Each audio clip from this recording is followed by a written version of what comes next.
Hey guys, welcome back to the commentary series for Journey to the Mushroom Kingdom. And this is the last part. This is it right here. This is the hack.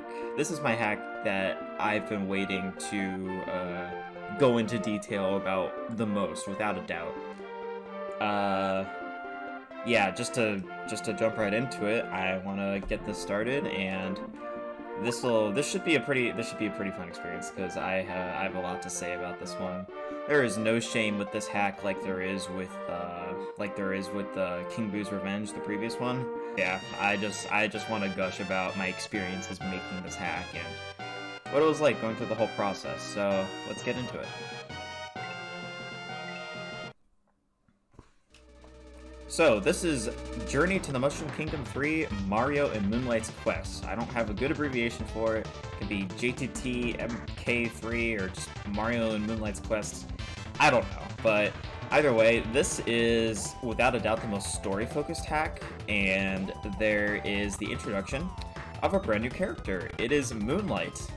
You start the hack with Mario and Moonlight trying to infiltrate an airship who is being driven by somebody who they don't know yet. So this hack I started making almost immediately after I finished King Boo's Revenge. And the whole working idea for this hack is that I wanted it to be the most ambitious, and I just kind of accomplished that by first off making a completely original character here. As I said, this is Moonlight, and this is a character who I didn't really have outright plans for. It's more like I just kind of came up with the idea for Moonlight because I wanted it to be a hack where it wasn't just Mario trying to defeat the bad guy. I wanted there to be somebody completely original. Nobody from a Mario game, nobody from who knows what other franchise. This is a character of my own creation, with the sprite work courtesy of my friend Evie, who did all of the sprite work for her, and I'm still eternally grateful for that. You wouldn't believe how happy I was for them to be able to make the art for Moonlight. Like, I was thrilled that somebody, especially my friend, actually went out of their way to make all the sprite work for my custom character. So we got here going into the boss fight. Kirby! No way! Kirby from Planet Popstar? What is this? What is this nonsense? And you see there's a question mark with Kirby here. This is not Kirby, obviously, and you'll be shocked to find out several things here. For one, Moonlight right here is 12 years old. That is actually, I'm going to be interjecting a lot of random facts while I play in this one specifically. With Moonlight, I originally had her aged as a 9-year-old, and I did a huge update to this hack as the final update for this hack back in 2019, and I changed a bunch of stuff about the game. I added a bunch of sections of the levels, I changed some existing level design, I rewrote almost the entire script for the entire story. There's a few reasons for that, because the old dialogue was so cringy. I just could not stand playing through it. So what I did was I rewrote almost the entire script, and as 2021, seeing how it's a little over 2 years since I did this, I still think I did a pretty good job, all things considered. I mean, it's still a fan game in the end, you know. You're still playing as Mario. Mario is still talking in full sentences, which he would obviously never do. At least not right now, or not at the moment. But as far as all the characterization goes, I had the biggest plans for Moonlight, of course, because she's the new character. She's who I want the most focus to be on. You play as her in many of the levels, but the one thing that I probably should have done is given her unique abilities, because she doesn't actually have any. It's just a graphical swap of Mario, which will change in the future. I'm not talking about this hack either. But in this hack, she's just a graphical swap, but it's more just about the story. that can be subjective in the end, but with this hack specifically, that was my one of my main goals, to make the story engaging. I wanted people to care about it, even if it's just a little Mario World ROM hack. There are a lot of other hacks that try to have story-driven premises, and this one is no exception. I wanted to see what I could do, if I could throw my hat in the ring into here and make an actually planned out story. And after the rewrite to the script that I did back in 2019, I think it's okay now for a fan game, for fan game standards at least. I think it's okay.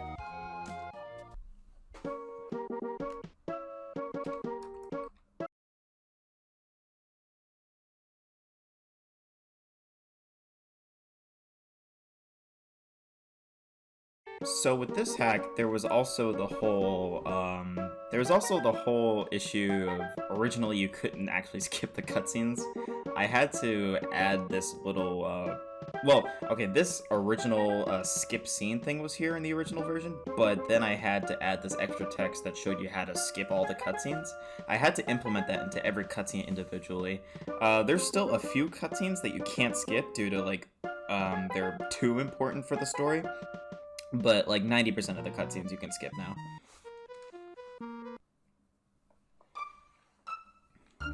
I'm not going to be doing any cringy voices for all the characters.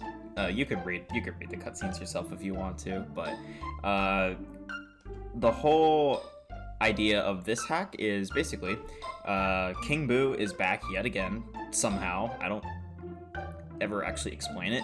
Or actually, yes I do. But I don't explain it here, and you won't find out until the end of the game, basically. And Mario and Moonlight have to go on a journey back to the Mushroom Kingdom to find and destroy King Boo. And that's the plot. It's one of those things where the journey is, it's more about the journey than the destination, and the end goal is clear from the very beginning. King Boo has possessed Kirby, and you need to save Kirby and defeat King Boo.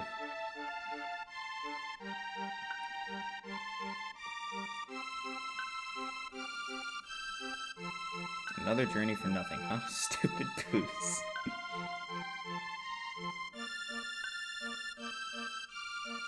Although with the Chrono Trigger music, I have this make it seem like a lot more dramatic than it really is, but... Anyway, we got the first level here, and yeah, again, there's no difference with Moonlight, it's purely just graphical. You can see the name changes in the HUD up there, but yeah, it's just a graphical change.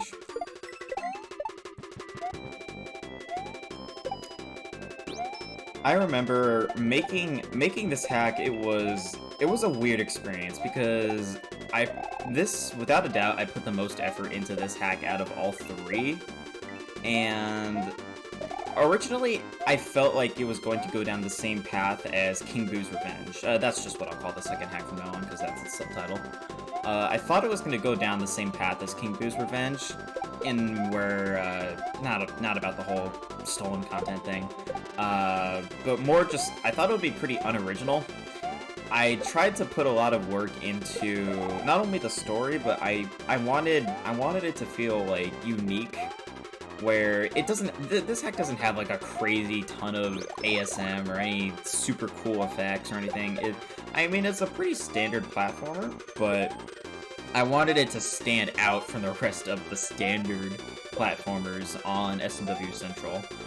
It's very subjective how I did on that. I can't really judge that for myself, but I think I did a decent job at separating it from the crowd, at least with the addition of Moonlight. I think that kind of adds a lot to it on its own merit. Not to mention the story-focused. Moonlight has a personality. She's a strong, hopeful, dependable little girl. She's that type of character, and that's a trope on TV tropes, I know, but I think above all else, I wanted to make sure that Moonlight was a character that you could look up to, somebody who you could really cheer on. Somebody who you feel like could be a character in some kind of big budget game, if that were to ever be a thing. So yeah, as far as the game is concerned, you do swap between Moonlight and Mario at regular intervals.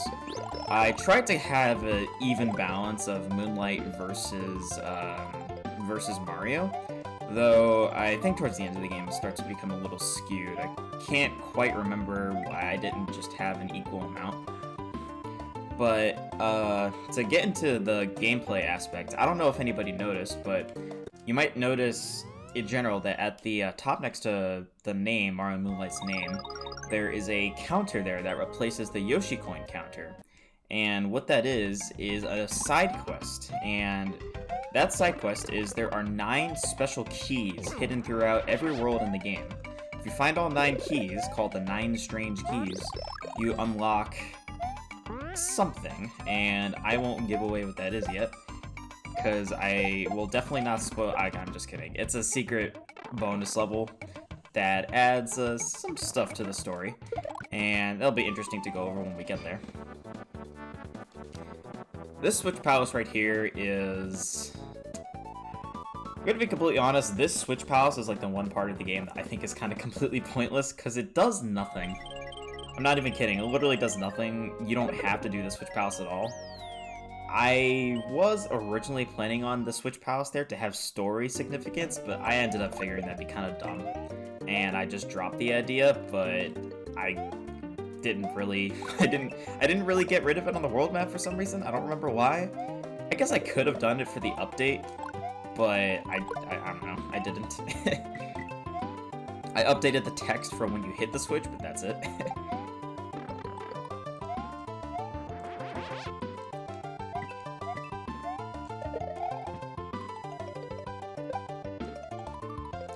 And if anybody's wondering, as far as the levels are concerned, most of the levels, yeah, that's a very blatant yes. Almost all the levels were made by me this time. There was an very early attempt by me to have Mercury Penny also be involved in this hack, and they were for a very brief time, but it's so brief as to, like, barely worth mentioning. They made, they made such a small part of just World 1. They made bits and pieces of levels in this world, and that's it. The rest of the levels were all made by me. I honestly don't even remember all of their contributions to World 1, because it was so minuscule. All I can say for sure is that Mercury Penny made a very small part of the World 1 castle, and that's about all I can remember. And here we have a fairly standard, just vanilla tile set-esque level. I kind of wanted an excuse to use this song right here, actually. I love this remix so much. This mountain vanilla, this mountain remix, I think it is, or I think it's called. I love this remix so much. It's really good.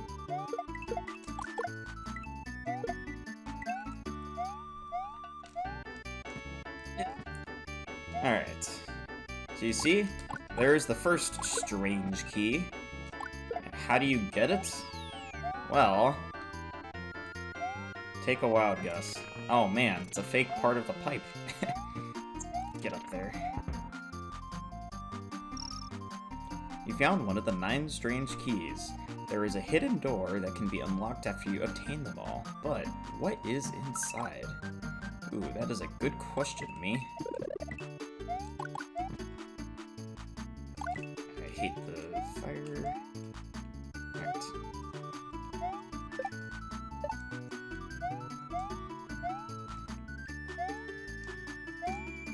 I should have used the wigglers more. Then again, I guess they don't really have that many practical applications. They're kind of a boring enemy.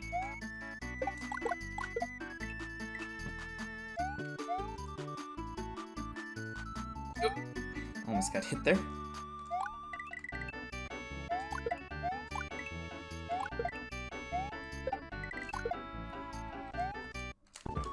There we go. Pretty decent level, I would say. You wouldn't believe how mediocre the levels in this hack were, for the most part, back when this hack first released in 2016.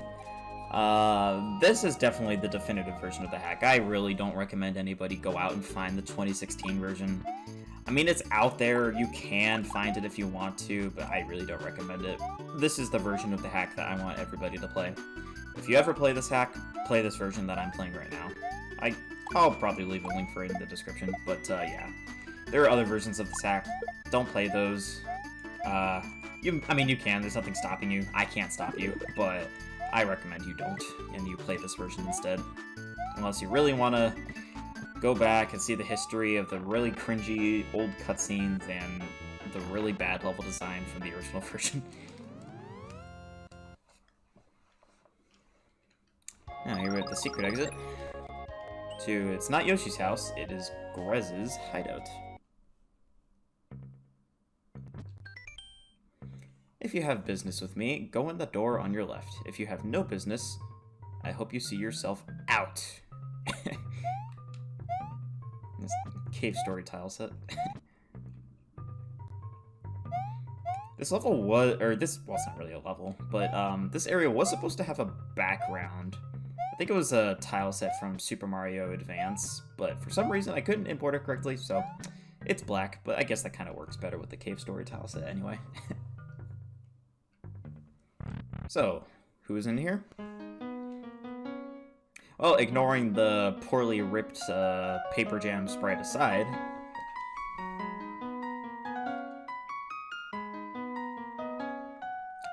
it's Grez. You guys all remember Grez, right? Right? Now, Grez is supposed to be this is actually a retcon. Yeah, I retconned this. It's you might remember at the beginning of King Boo's Revenge, when you went into Toad Town, you spoke to a toad who told you about how King Boo got broken out of prison by the Koopa elites, and that was this toad right here, Grez. Don't question why he's suddenly green now instead of the red toad that he was before. He's green now. He's always been green. The second hack never happened. Well, it did, but it also didn't. Anyway, this is the same toad from then.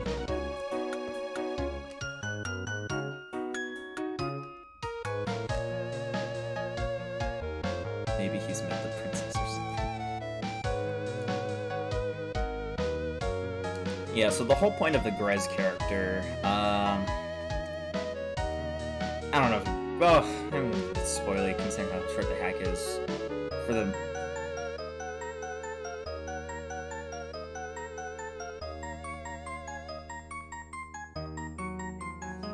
Grez is the type of character who is clearly a little strange, but they seem to mean well. This cutscene actually used to be a fair bit longer, but I removed a lot of dialogue that made things maybe a little too obvious. And I shall see you two again. Hey Grez, what's up? Hey Mario, you're still here? Like I said, the storage area contains a bunch of stuff you can use freely. It's literally right next to me. Good luck on your adventure. I'll be seeing you soon again. Perhaps. And, yeah, it's just power-ups. We're all Fireflowers, and that's because I didn't like giving out capes, because capes are really broken. And yeah, that's the only purpose of that level, mainly just to meet Grez. Or re-meet Grez, I guess. Now, Barrel Canyon. Mario, you're such a slowpoke. I was already there. I'm waiting for you. Watch out for those moving barrels, though. Yeah, this is, that line is because Moonlight and Mario have walkie-talkies that they share with each other, which will be expanded on just a bit later.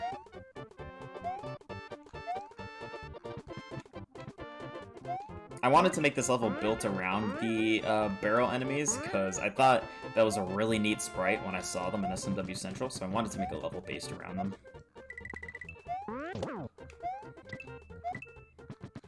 Yeah, I don't know why I'm carrying the spring with me. Okay.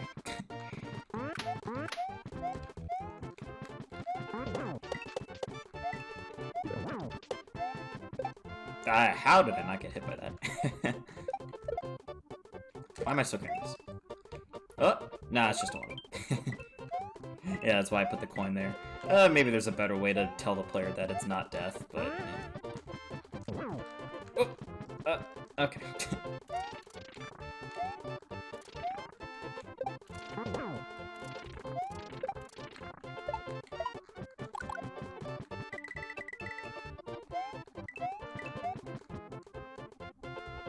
And there we go.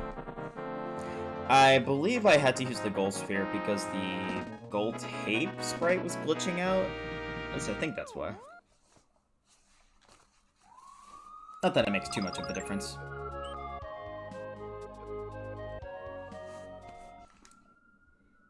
Now, DDD's Keep. Take a wild guess who owns this castle. But yeah, this introduces, this obviously will introduce King DDD, who will be a very important character in this act. Because, you know, Kirby is associated, so King DDD kind of has to be by extension.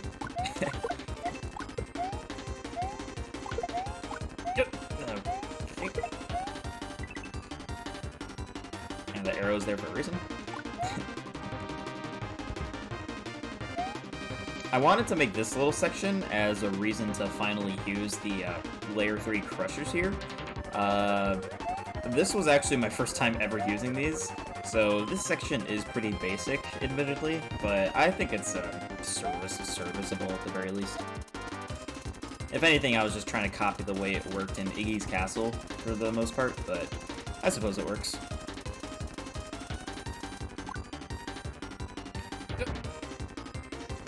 Cutting it a bit close there.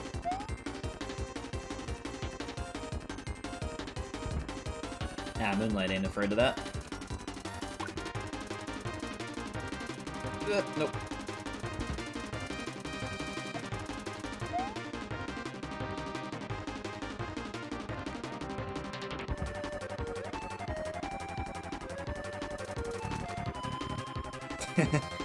Got you off guard there.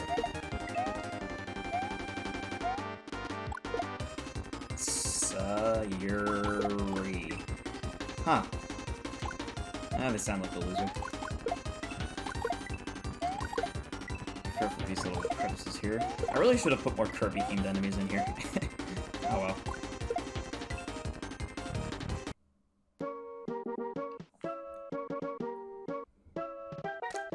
Wow, it's King Dedede.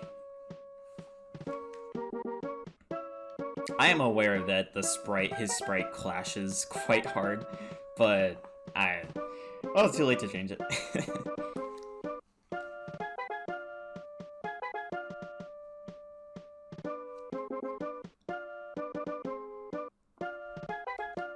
It's very cool seeing them interact, eh? Eh? Anyway, I admit this part, I couldn't really find a way to write this that well. I mean, this part is pretty, how to put it? It's very awkwardly done. Just finding a way to, I was just trying to find a way to get King Dedede associated into the plot.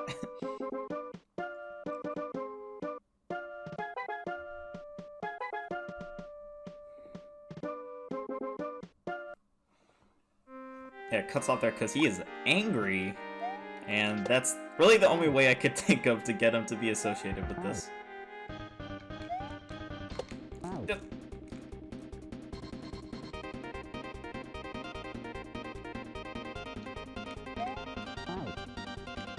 Not a very hard fight, though.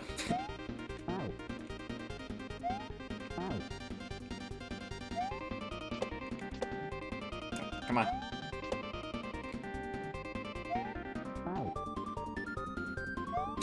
He's just... Okay, I got very lucky there. He just kept doing the same damn thing.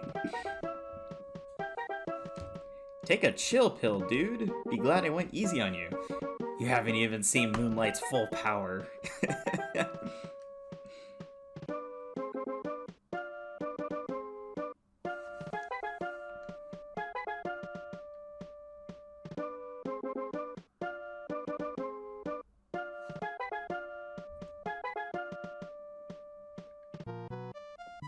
You see, King Dedede has seen a lot of the area beyond this castle, so that's the excuse.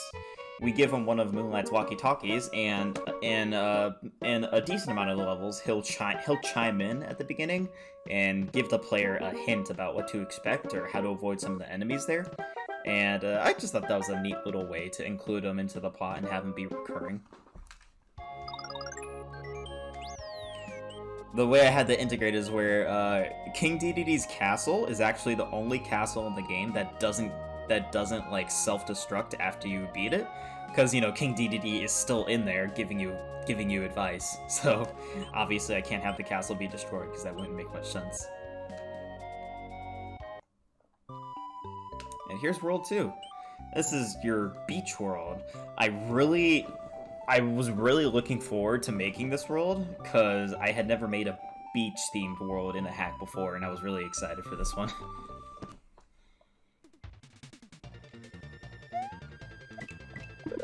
Here we have a Kirby Superstar tile set that I ripped completely on my own, and I didn't really do a good job here, honestly, but it like got to a point where like I got too far into the level to bother changing the tile set because I based the whole level around it, and that would have just been too much work to change. So I just kind of said like, yeah, forget it.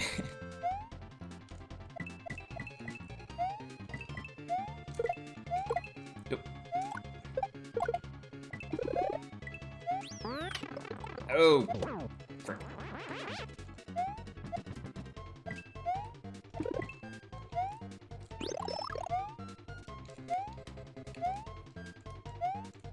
I just love beach worlds and platformers. I think they're fun to play through and they're just fun to make. I appreciate them.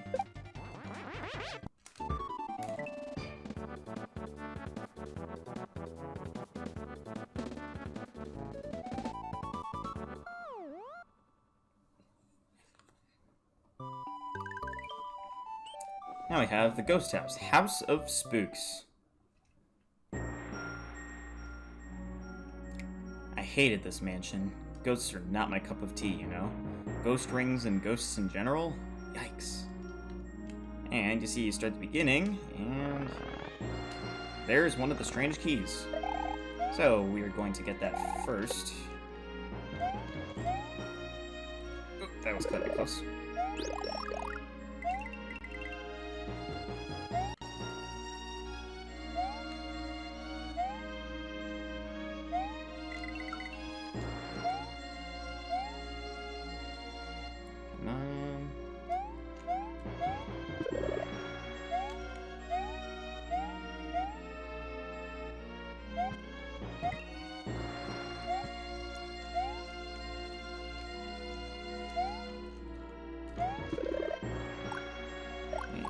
Spin jump off of this boo. Take it back just a little bit. This is a case of item babysitting, to be fair, but I tried to make this as unintrusive as possible by just making this section pretty short. I don't think it's asking much of the player because you barely have to go back that far.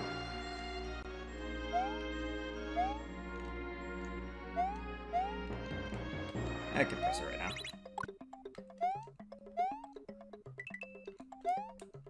And there we go.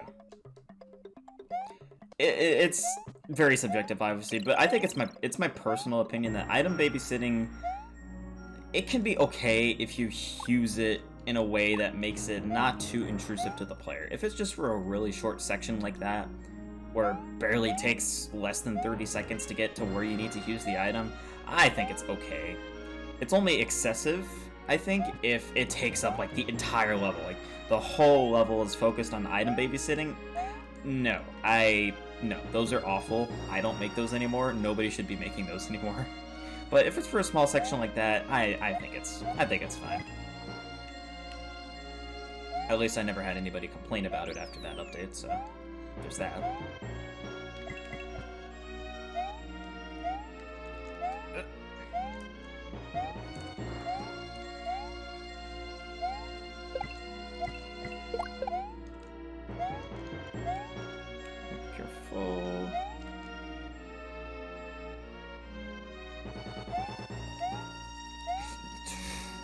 Goodness.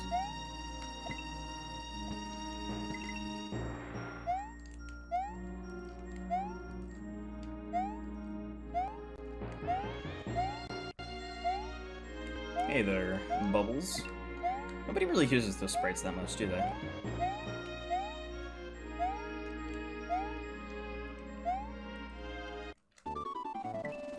Not bad at all. I thought it was a better idea to have a ghost house pretty early on.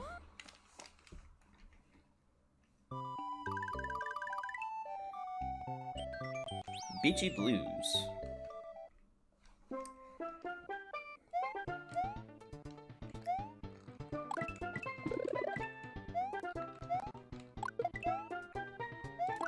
I may got some Shy Guys. I wanted to have the two varieties, one where you could just defeat and the others where you could just stand on.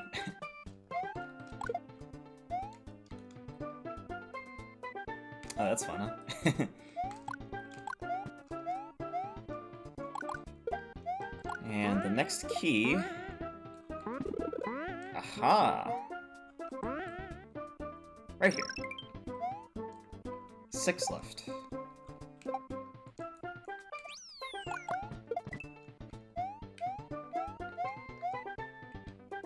I specifically designed this 9-key side quest in a way that you don't finish it until almost the very end of the game, because there's some stuff in that extra level that is plot related to stuff that happens towards the end of the game. So it wouldn't make any sense to let the player unlock it earlier, because then that would conflict with the story.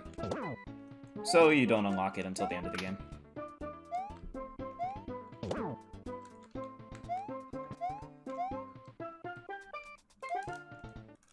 There we go.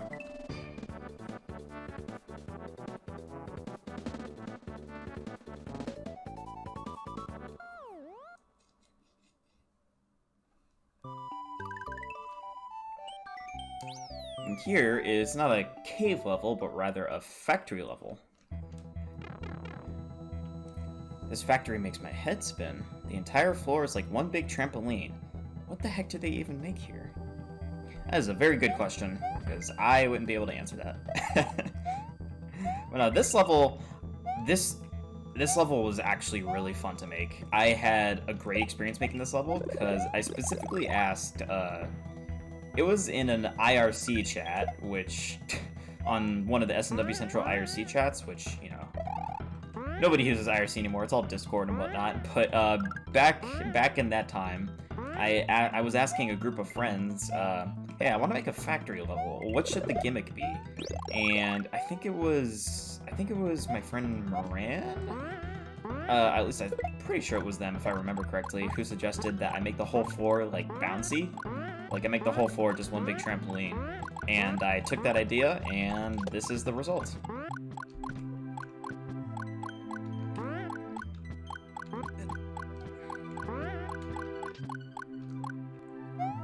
The only thing I can answer is what they make here, because I have no idea.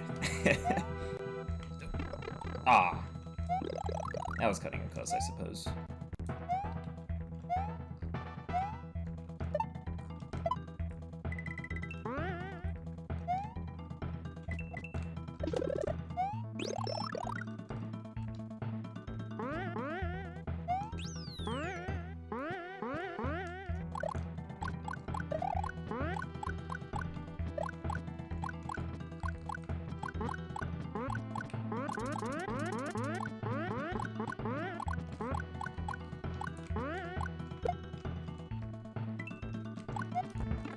Good. I forget, can you make that jump? Yeah, you can.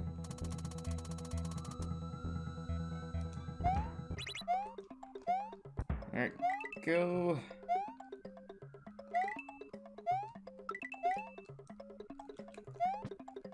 Ah, I really messed that up, didn't I? Yeah, that's where the next strange key is.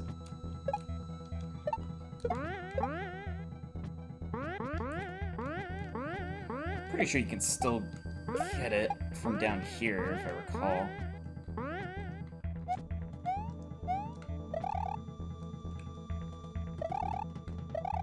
Ooh, that slowdown. Maybe that sprite placement wasn't quite the best. There we go.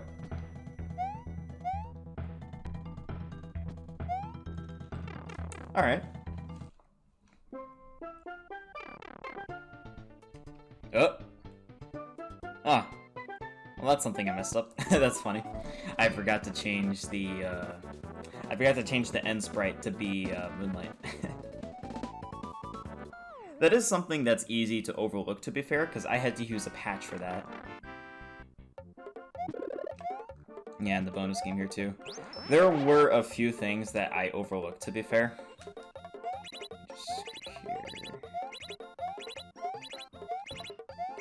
Probably would have been better if I disabled the bonus game altogether, honestly, but it's whatever. Doesn't ruin the game, it's just something I kind of overlooked. Alright, now here's a, I'm still kind of conflicted on this stage. Oh no, it's Run Man. He has a thing for races. Beat him to the goal or else he'll eat it up. And yeah, what DDD said. This can be an annoying race, so I'm gonna see if I can breeze through this. I'm a speedrunner after all, right? Well, and I already lost my running speed. I'm doing fantastically here. As long as I can keep moving, I should still be fine. But don't worry, if you do lose the race, there's a reset door at the end, so you don't just automatically lose, you get another chance. Well, technically infinite chances, but yeah. Oh! That was so clutch. Holy crap. Yeah, that's the reset door, but wow, that was super clutch. Oh man. I'll take it. Nightwood's Keep. This is Iggy's Keep. You need to beat him to open the gateway to the next region, the Budilla Swamps. Good luck. Yeah, Iggy's the boss here. There is literally no story relevance. I just needed somebody to be the boss here, so Iggy it is. Also, I did just remember something where I mentioned that Mercury Penny only made a small part of the World 1 castle. I actually meant the World 2 castle right here. This whole part up until... wait for it. Right here. Right where I'm standing, they made everything up to here. And from then on, the whole hack is made by me. No, whoops. Yeah, they did not contribute much. That was kind of the start of our falling out, so to say. Nothing bad happened, it was just... we just kind of stopped working together, that's all. But yeah, that was the last of their contributions to my projects.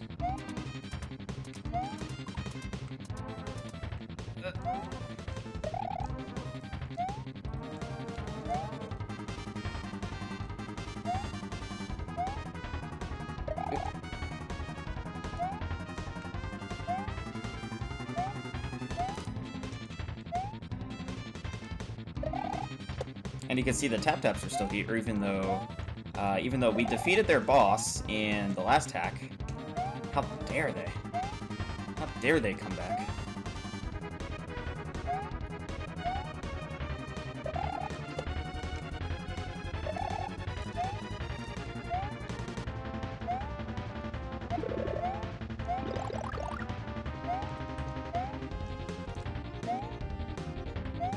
Of course, I did want to make Kirby music somewhat recurring, because, I mean that much should be obvious, but yeah.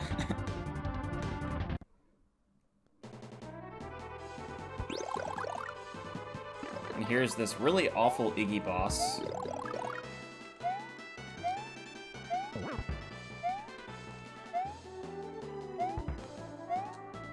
This is such a poorly made boss.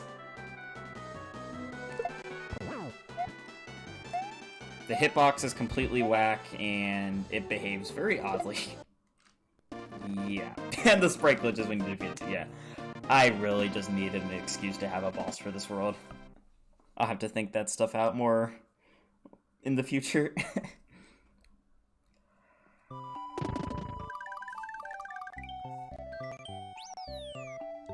Now, we have our swamp world, the Budilla Swamps. Here we have Swampy Spelunking. This is probably the level that I changed the most in the update. Yeah. Well, all the message was warning you about the enemy, like one of the main enemies of the swamp area here. It's the Spinias from Paper Mario: The Thousand Year Door. Because, you know, you always find those things in the swamps, right? More like the sewers, but that's close enough, eh? Anyway, the green swamp sludge is a instant kill, so you gotta be careful of that. That's one half of the level here, and the other half is underground, per the level name. This level, I added the underground section because the original level was way too short. And I thought the Swampy Spelunking was kind of a good name, so I decided to add the cave section.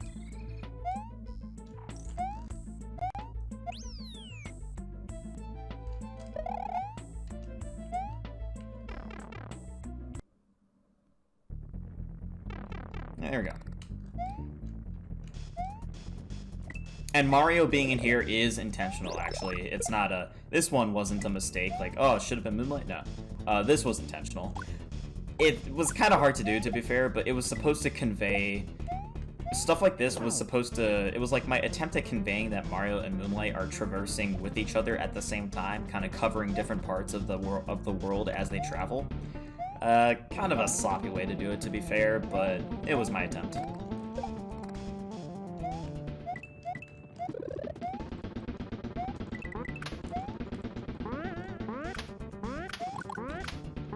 Nope. There we go.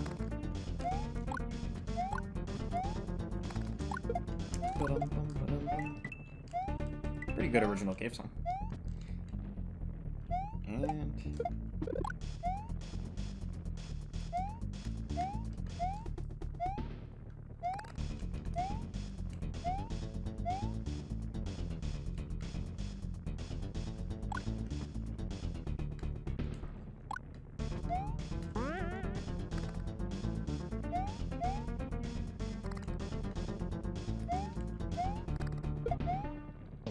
I killed you.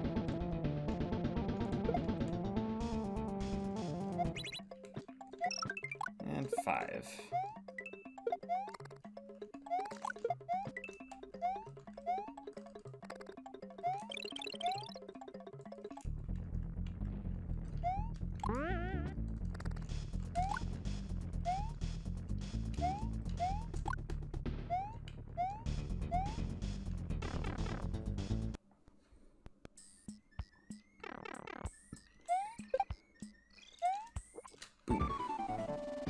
Not bad.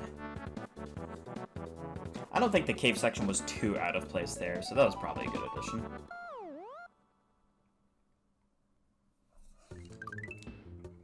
And here is the next ghost house? Or is it?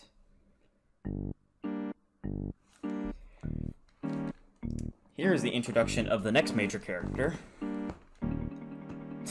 With Mario just running right into the encounter. I'm not with that loser. I'm not buying that for a second. Sigh, it's always me. And they can clone themselves. Which doesn't last very long. All you have to do is just kill all of the clones. Let's get them all over here, actually.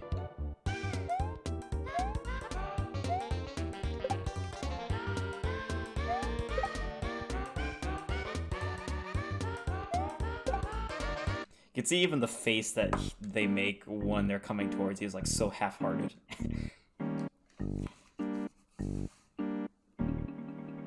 Malicious. That is definitely not a word Mario would say.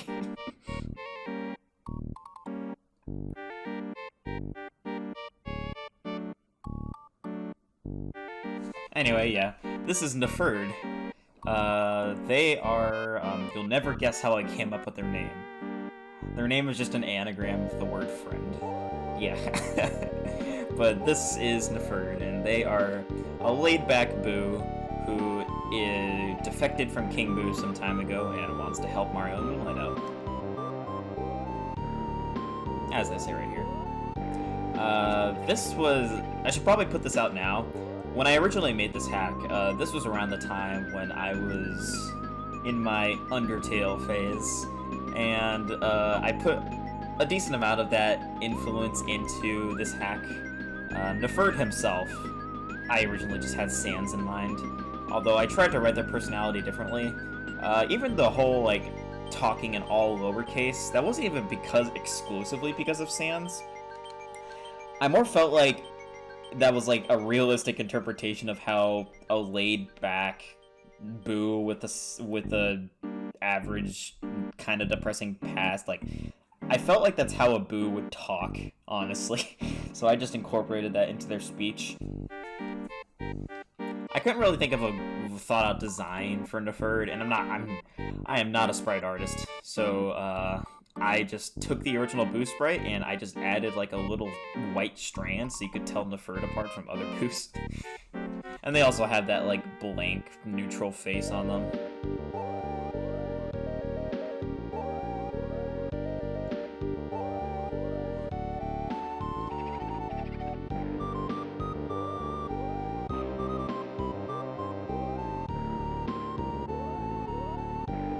I'll see you again soon.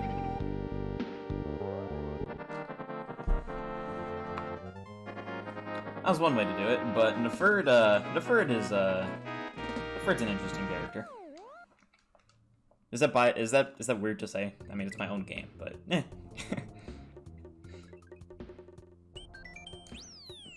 Now, is Withered Ruins. This level can be kind of annoying, honestly. I hate this place. There's weird robots which copy themselves and throw more of them at you. Watch out for their explosions. He is right, because these robots are pretty annoying.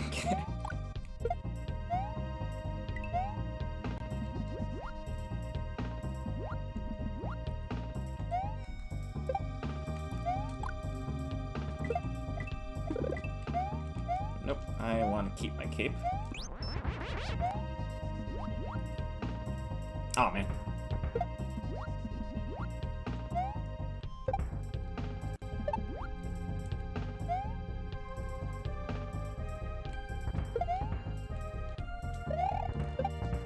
Whew.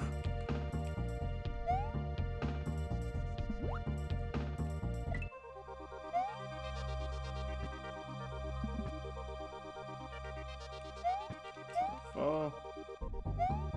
Actually. Easy peasy.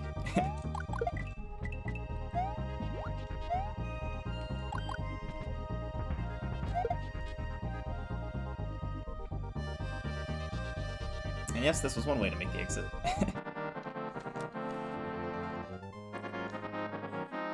I had a more in-depth, not explanation, I had a more in-depth idea for this level, because it was supposed to, like, the whole theme was supposed to just be the ruins of an ancient civilization.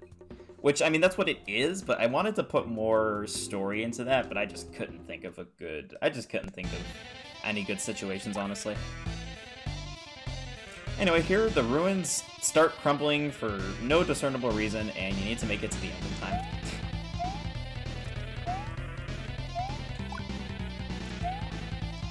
Those rocks flying around don't do anything to you, it's just for the aesthetic.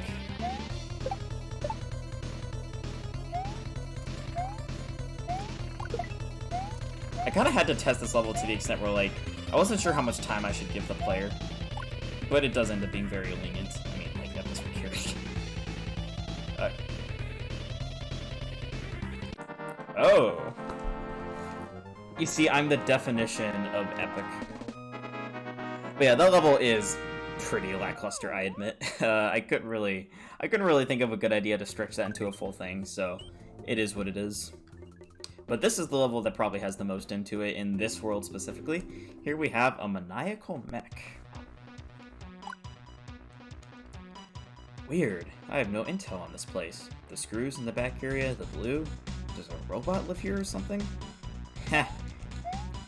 Wouldn't you like to know? Oh.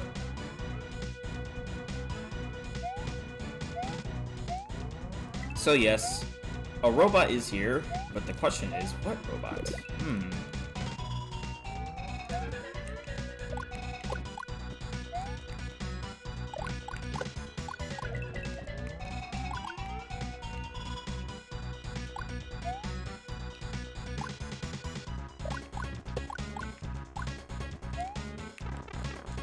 Alright, and the next strange key is also in this level, so we gotta go for that as well.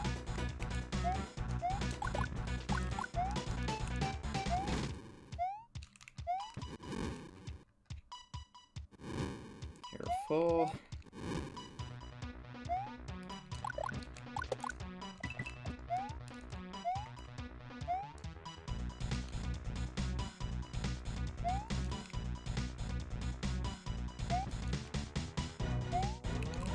Boom.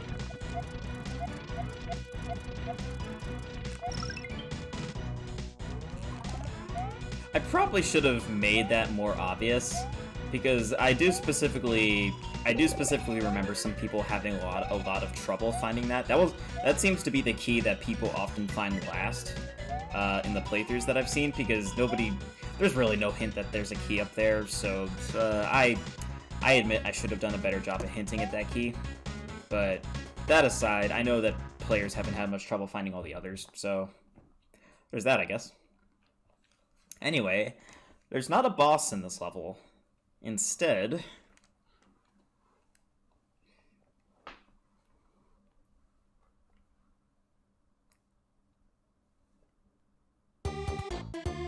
whoa, it's Simplemo. Yeah, this is probably the most blatant part of my Undertale influence going into here. It's obvious. It's just Mettaton. This is just Mettaton. I tried to make an attempt to differentiate Simplemo from Mettaton. I think it works towards the end of the hack, actually. But in this scene here, no. It's just metatonic. It's rather simple, really. Did I mention it's simple? I did? Haha. Yeah.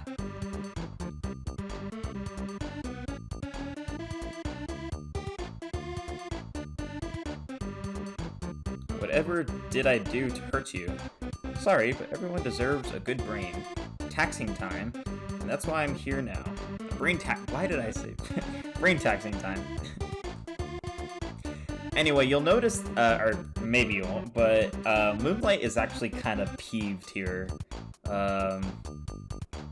Yeah, she doesn't like robots. She has a bad history with them, but we're not gonna learn that, like, at all in this hack, actually. That's something that I don't plan to reveal for some time. Anyway, there's a quiz here. Simplemo gives you a quiz. So, what is King Boo's full name? Emeritus Boolist III, Softy Silly Boo, King Boo, Boo. Correct! A big round of applause to our wonderful contestants. What is the greatest breakfast food, and why is it waffles? Think hard about this one. You see, there's like a few good options here, but I'm leaning more towards waffles. Whoa, I was right! What is my supposed purpose as King Boo's Punch Clock Quizerbot? Sprout pretty words, to give vague mumbo-jumbo and leave, to impede progress and destroy us, to call us loudly. This is a tough choice. Also, the line break isn't correct for the first and second options, actually. That's actually... I probably should have looked into that, but oh well. Can you handle the next question? How old is Moonlight? And you'll notice, or you hopefully remember, that I gave the answer to this in the second cutscene of the game. She's 12. But we're not quite done yet. Next question. What do you think JTTMK stands for? I had so much trouble thinking of different acronyms for JTTMK here. These all sound really stupid. Onwards! Why did King Boo kidnap Princess Peach in Mario's first journey back to the Mushroom Kingdom?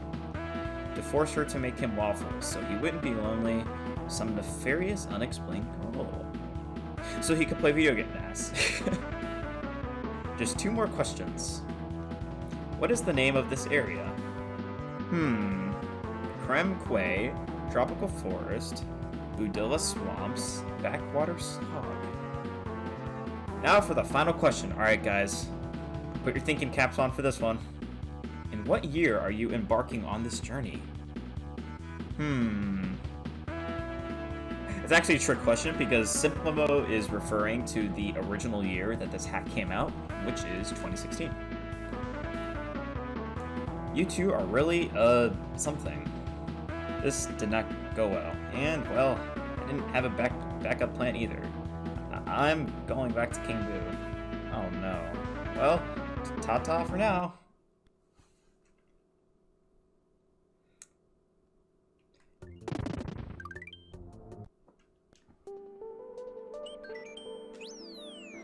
Hey, this looks familiar. It's the first Journey to the Mushroom Kingdom hack. Yeah, that was like supposed to be a plot twist.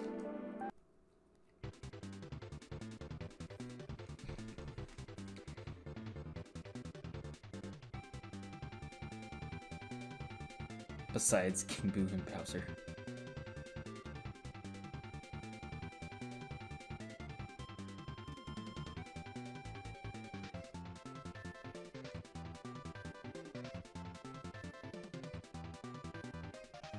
Yep, the Budilla Swamps are connected here.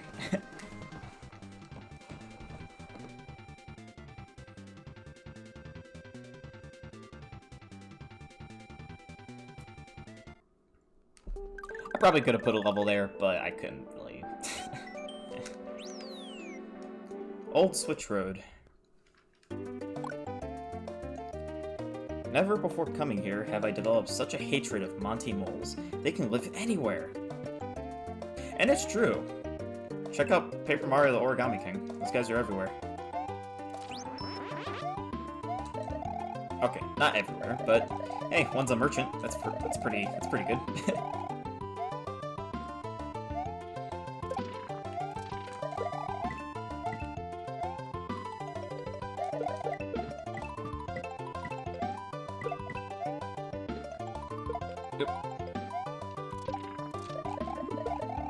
Ah.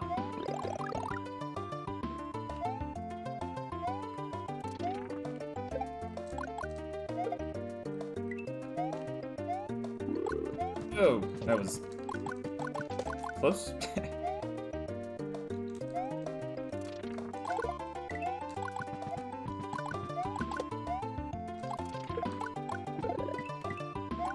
I guess I'll take it.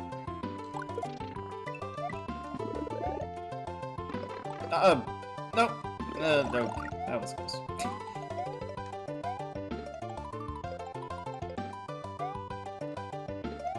Boom. The real kicker is what's coming up, next. Not really a kicker, but, well, you might say that.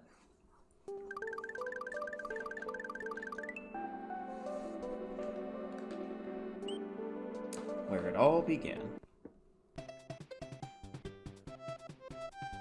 Hey, this is where my first return journey started. I wonder if anything has changed. Yes, this is just the first level of the first hack with some differences. Above one of the green berry bushes, a block, not visible to the eye. The block will be found and hit, and with it, so will the truth. That was kind of poorly worded, because that means, like, what? The truth will be hit, or something? Yeah, I probably could have worded that better.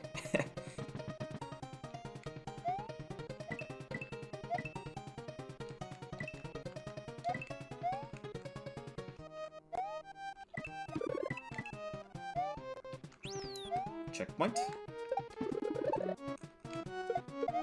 And yeah, the secret block in question that was not hidden very well. Now, you see there's a key here, or a keyhole here, I mean. And, oh, actually, oh, no, it's still here, yeah. So, if I go back with the P-switch...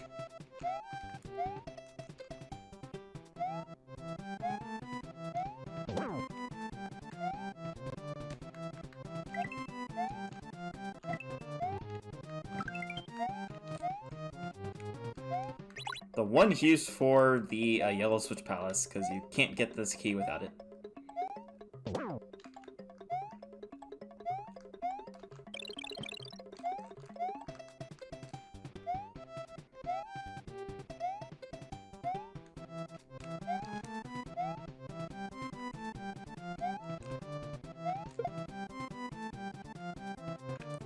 And boom.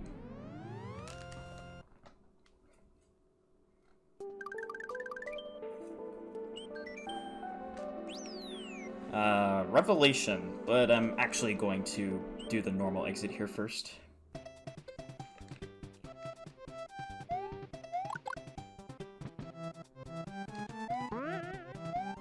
Oh yeah, there is a regular P-switch down there, but I don't feel like getting that because it's not very helpful. Anyway, I didn't really change any of the other design of level. I just added the secret block and the key and keyhole, but I didn't really do anything else. This level kind of only exists for the purpose of that secret exit, honestly.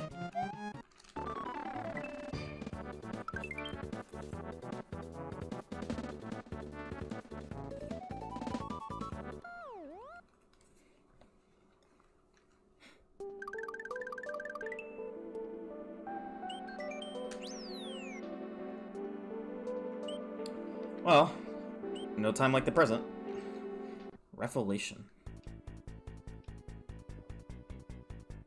Hey, Grez. What have you been up to? Moonlight's outside this cave. I told her to wait while I inspected it. What's up? Ooh, my lord will be most pleased when I return to him. Yeah, so here's the other, here's the next twist with Grez. I really should have used a different sprite with them. Grez is with King Boo. Oh man, who could have seen this coming? Yeah, and they're not even actually a toad, that's the thing, but... Yeah, they're with... No, I'm just kidding, they're not with King Boo. They're actually with somebody else. Not even King Boo, not Bowser, but we don't know who. And it's not stated until the very end, actually. Well, assuming you go out of your way to find the keys, anyway.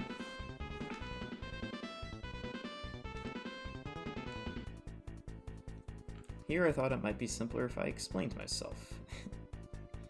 You know too much now, therefore it falls upon me to destroy you. I really used the you know too much trope, didn't I?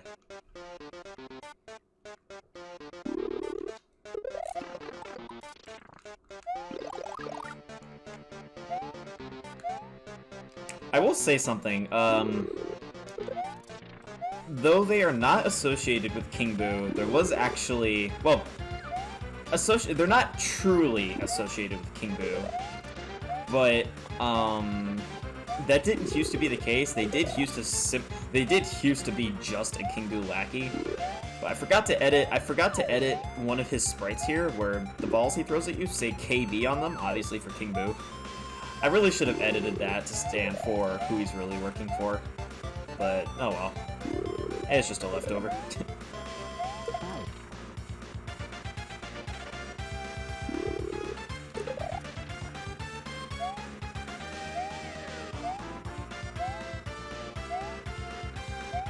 Come on. Damn it.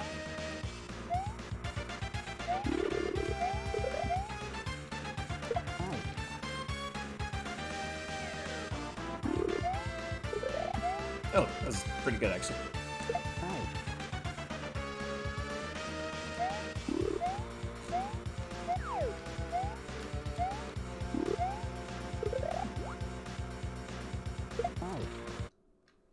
I had to severely reduce the amount of hits that Grez took because, that fight was way too hard in the original version and was also too long, so, yeah. I could not uncover the location of the crystal. The girl, I cannot let her. Forgive me, Lord M-O-N.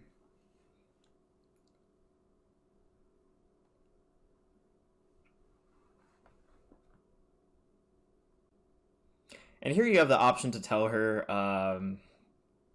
what Grez told you about them.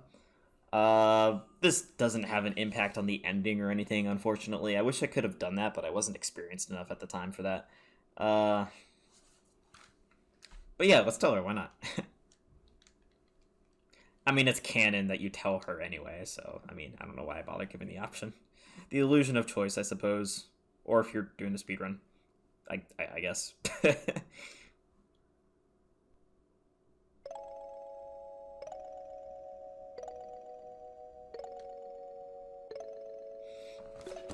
Yeah, I try to go more into, like, the deeper lore.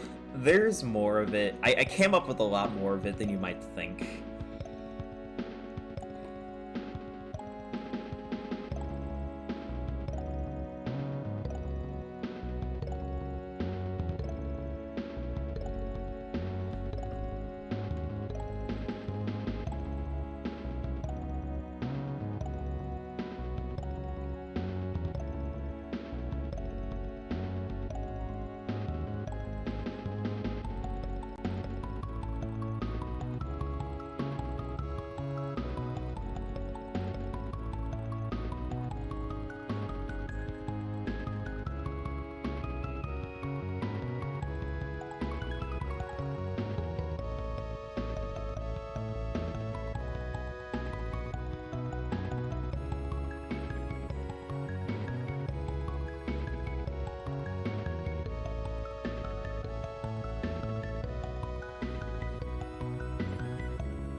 Hmm.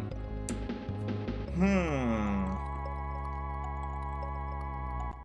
Hmm.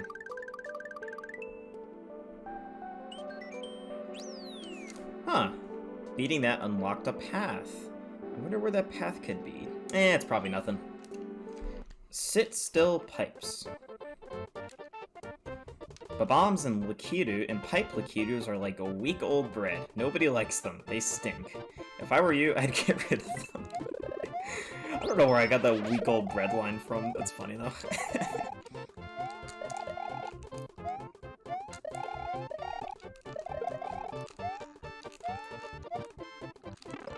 Oh, whoops.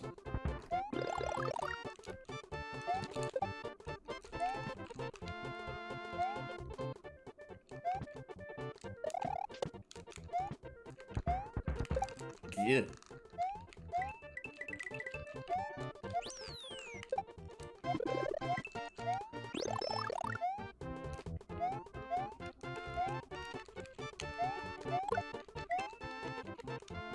Oh. Sit still pipes, huh?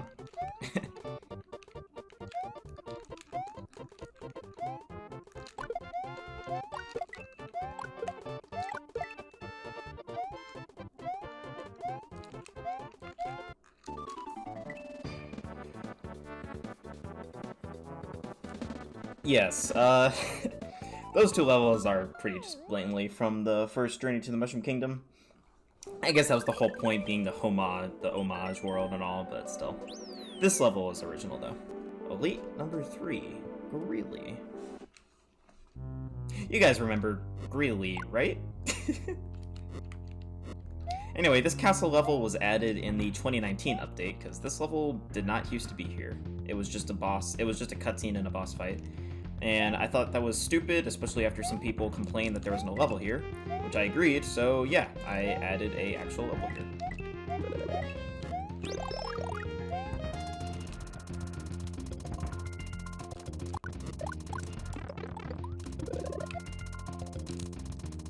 Oh!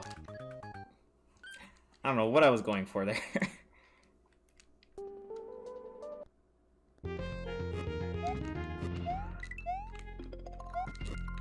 Oh.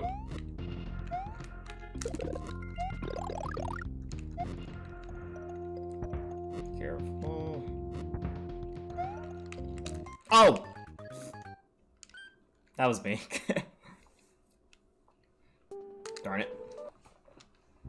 Yes, that's where the next key is. It quickly goes up and down, so you gotta be careful trying to grab it. There we go. Alright. Let's not die getting the strange key. Careful.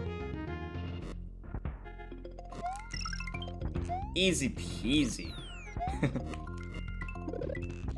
And I got the midway point, so I should be fine now.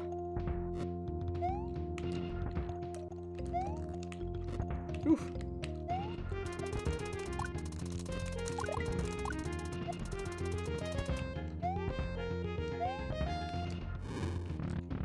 Alright. Greeley, huh?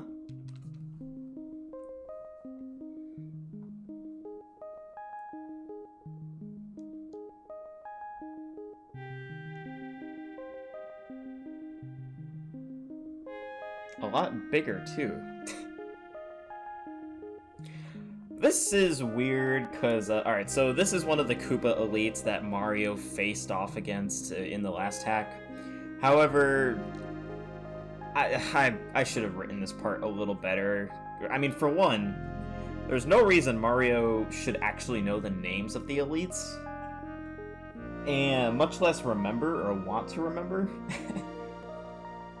Yeah.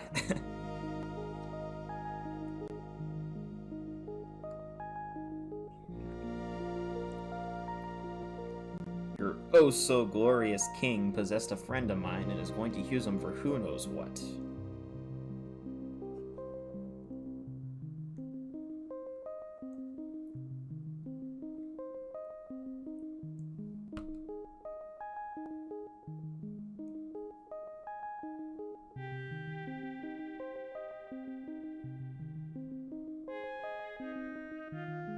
It pains me to agree. This is an old rival kind of thing.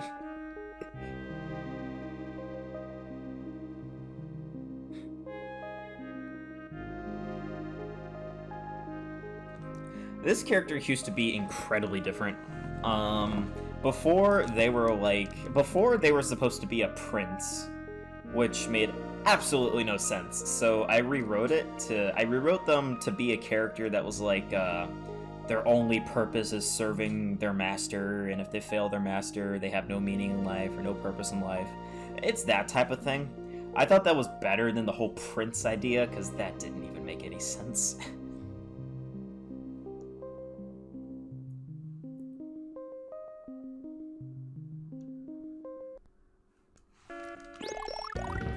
And here's what I was talking about from the last video, the return of this awful sprite.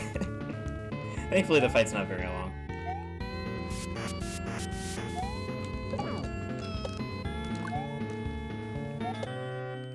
Nope, come on. This is good, I suppose.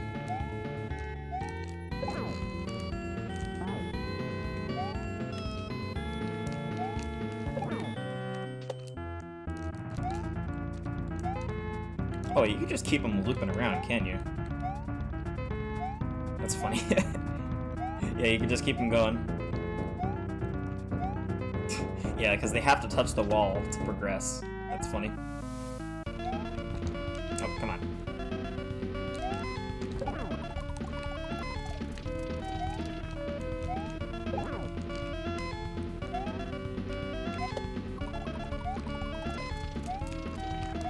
Oh, crap.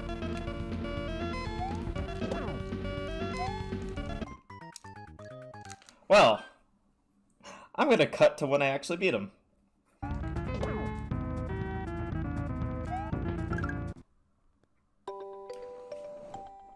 don't know why I died in that fight in the first place, but anyway. Yeah, Greeley's a disaster, ain't he? You're better than this. Stop serving the king. That kind of thing. You notice that any of the villains in this hack that have dialogue are all just the... Aside from King Boo himself, obviously, are all just kind of the punch clock type of villain who are either having second thoughts or are just there for the paycheck kind of person. A Koopa serving a Boo? What sense does that make? That was me kind of acknowledging the old dialogue of him being a prince, which made no sense. A prince to a Boo? Like, what?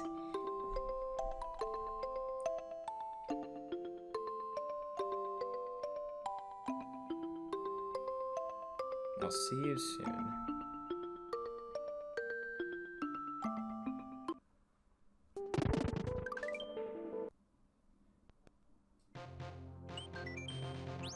Beginning the hunt. World 5.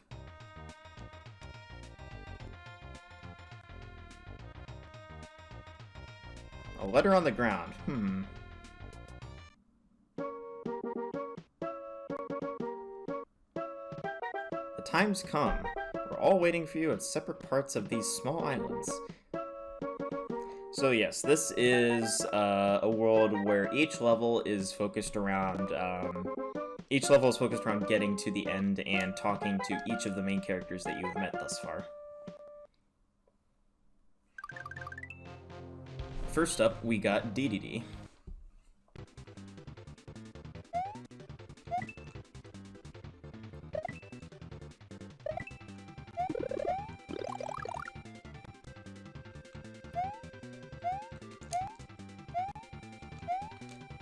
Yep.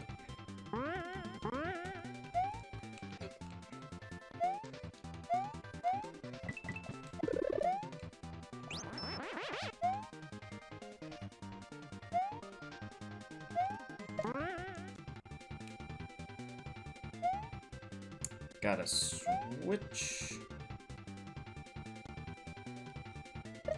Get away. Alright.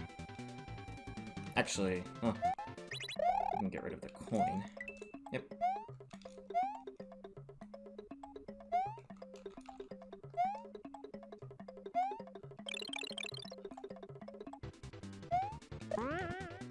Oh, wait.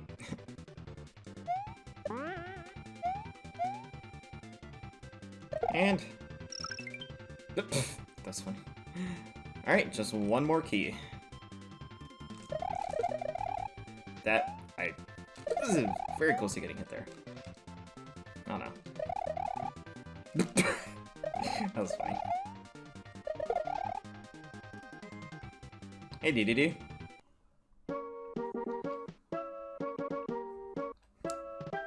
How did he get over here? So anyway.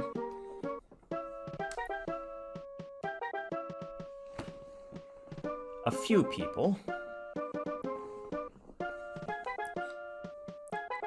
The gang is all coming together now.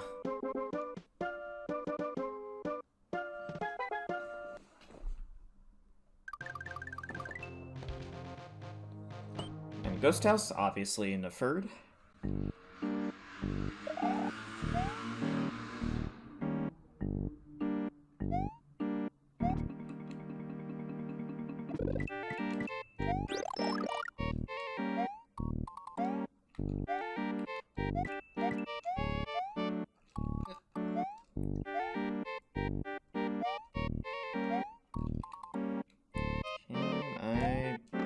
Oh, darn it.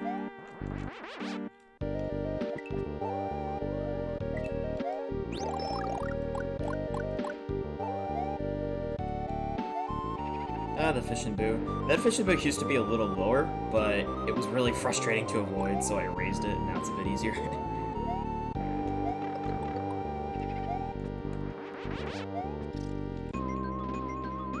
It's fine. That's not fine. Go away, go away, go away.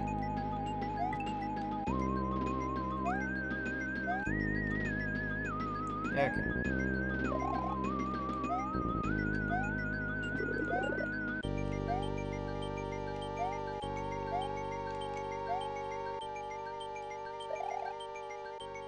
Inniford.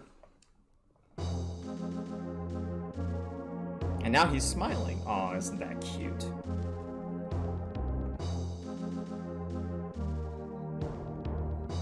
A few things happened is one way to put it, Moonlight.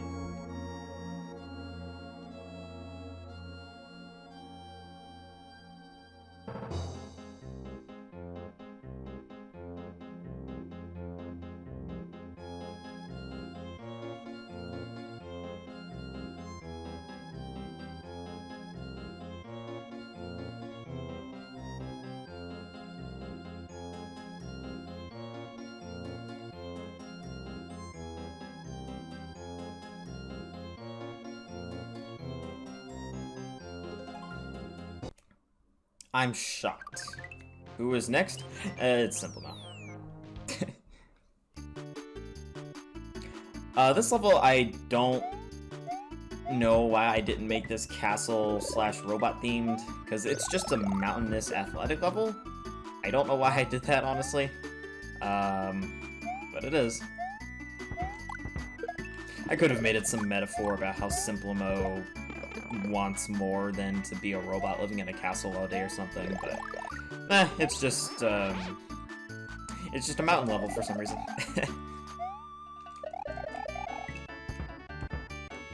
Nice sprite there.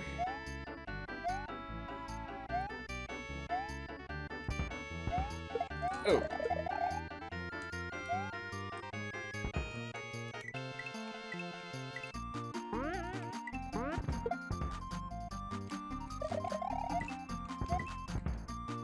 Oh.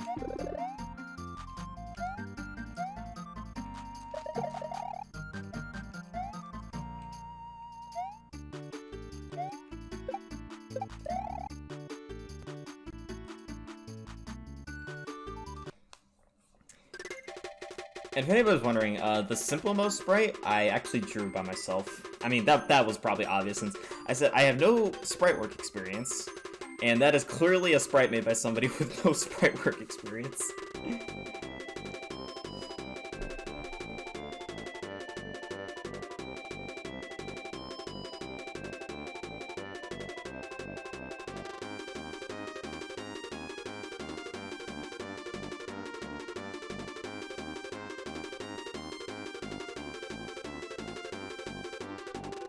He was angry, huh?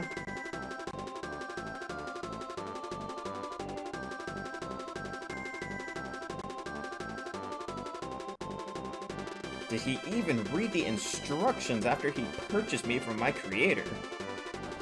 Oh man. Creator, huh?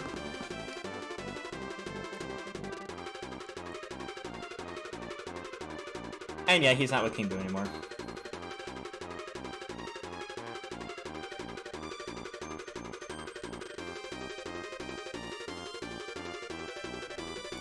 Or Boo.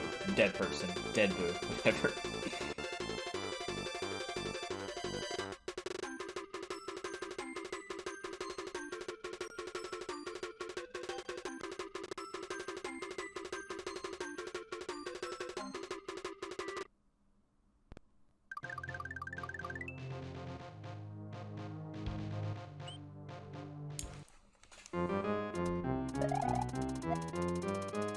Now this makes more sense for Greeley, but not, Simplemo, I really should have done away with the whole mountain idea, but oh well. This level I wanted to make more extensive use of the line guides, which I never really use that much in my hacks.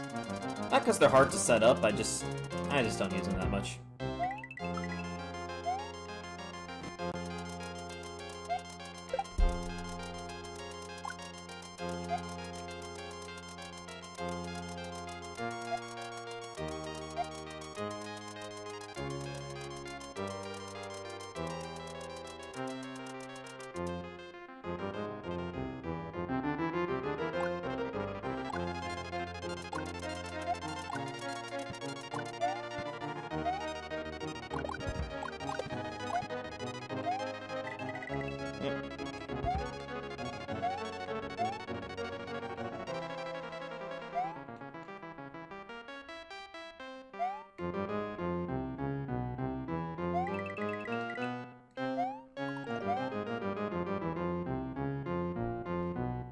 Hey, buddy.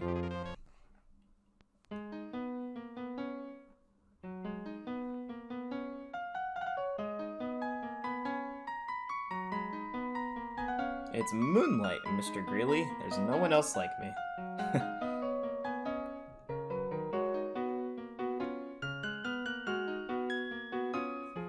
I really should have made the implication of how much time passed more obvious.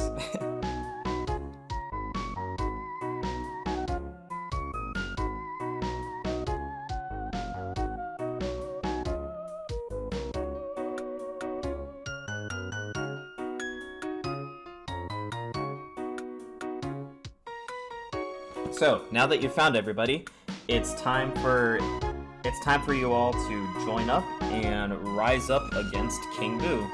We got a whole plan laid out for how to defeat King Boo, so we gotta go into that, obviously.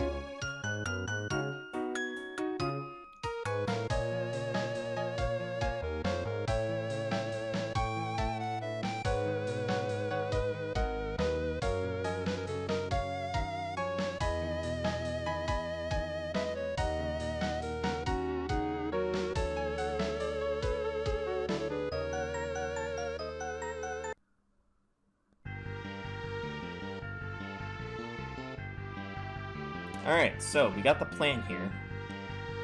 The plan. No real name for it.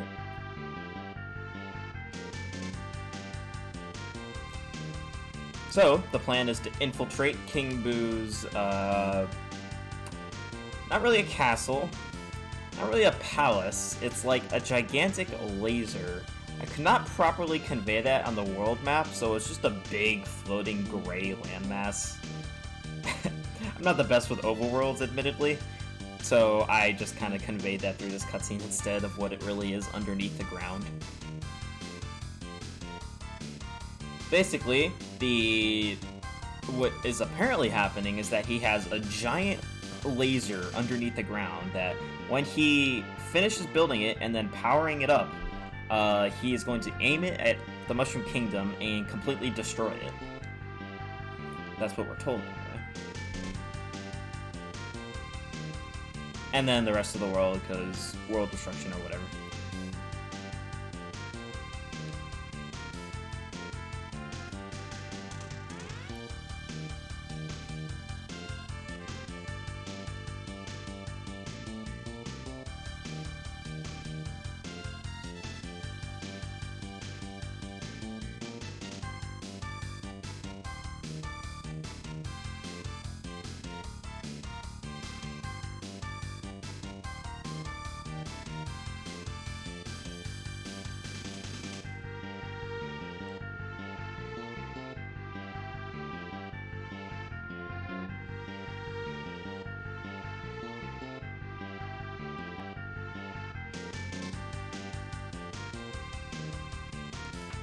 Alright, let's put King Boo behind us. Here we go.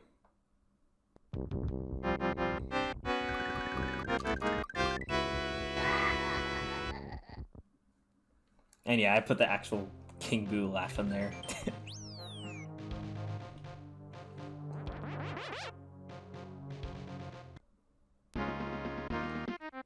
And here we are. It's the big floating landmass that has King Boo's laser giant laser cannon underneath it. Which, I never actually show it.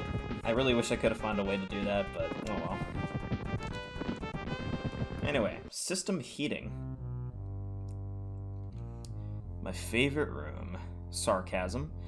There's a switch that will disable the lava mechanism. Find it.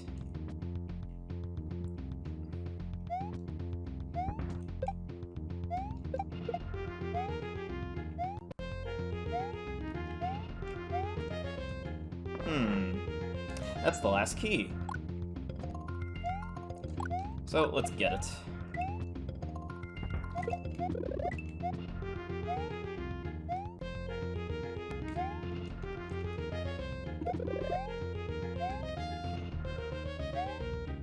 Oh, timed that poorly.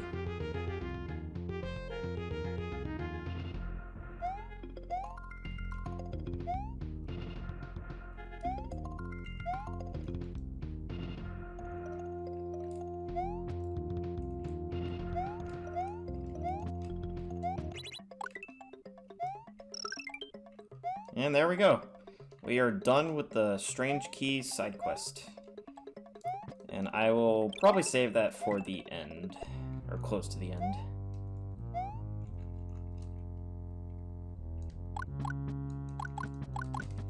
If you're wondering, if you try to enter the level that's unlocked with the keys, if you try to enter it before collecting all of them, the world map will just give you, like, the incorrect noise. That's all that happens, nothing special. And then once you get all 9 keys, you'll be able to enter.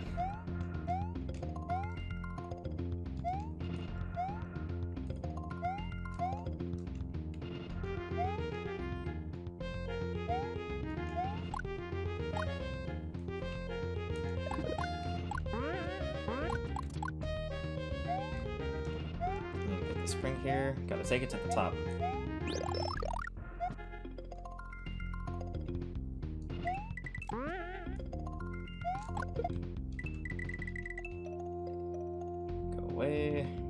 If you're wondering, the lava in this level is actually an instant kill. Like, unlike the vanilla lava, this just touches you on, or kills you on contact. So there's like no leniency. If you touch the lava, like, even a single pixel of the lava, you're dead. And here's the switch. No more lava.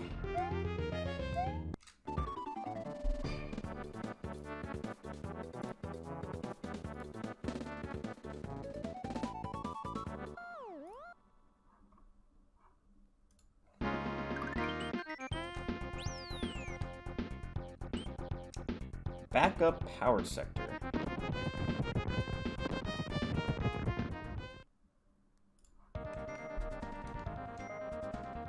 From now on, you'll need to break several terminals to disable them. This one's is hidden. Watch out for the fake ones. So this level's a bit of a... not sure if I would say a maze, but you just got to find the real terminal. And for the terminals that you need to destroy to disable the weapon, I used this, I think there's a fake one over here, yeah. I used an enemy from Mother 3, for the terminals. I honestly forget what the enemy is, but yeah, it's an enemy from Mother 3 that I use for the, terminals.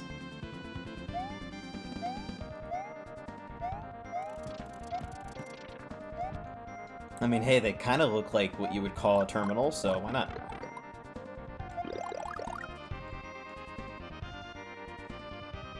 Of course, I know where the real one is, but one step at a time here.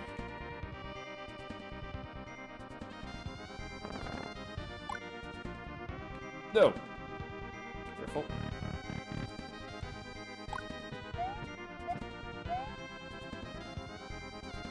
Fake.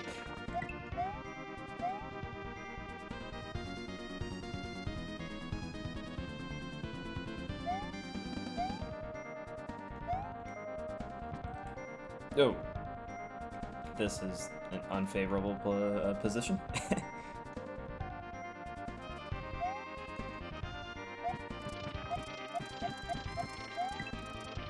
Fake.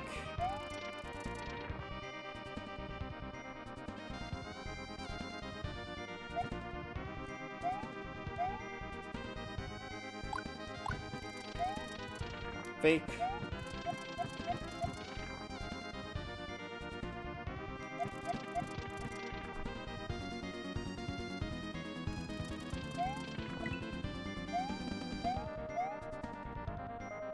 And random infinitely turning blocks. I don't quite know why I put those there.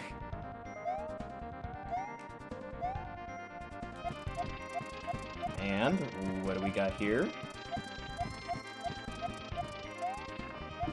Hey, it's the real one. And we did it. There were some people I remember having trouble finding that, which is kind of funny. I guess that means it did its job.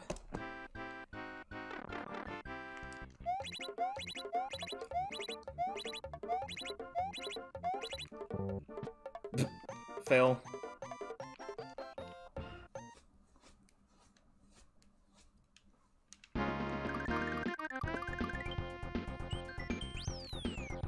Next up, bomb sector testing.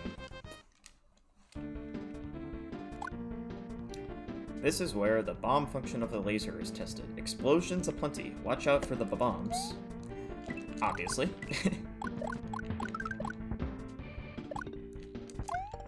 Oh, yep, I expected that.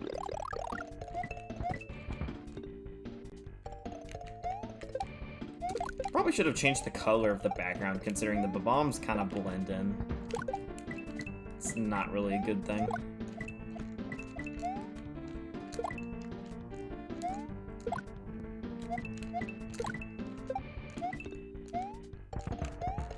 Oh.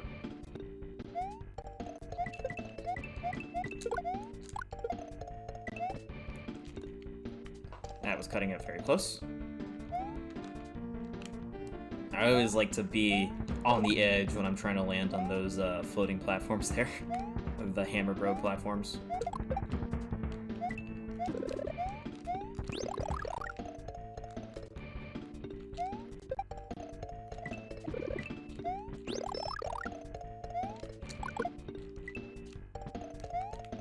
Careful.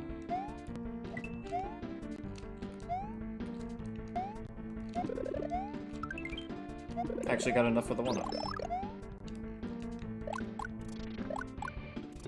There we go.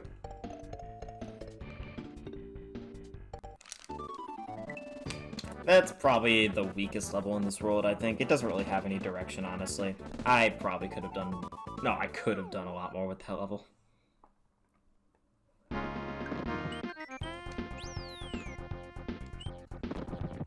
Now, here is the last real level of the hack. Central Power Core.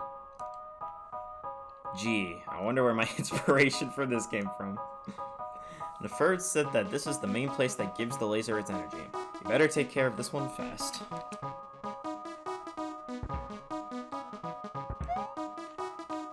Oh.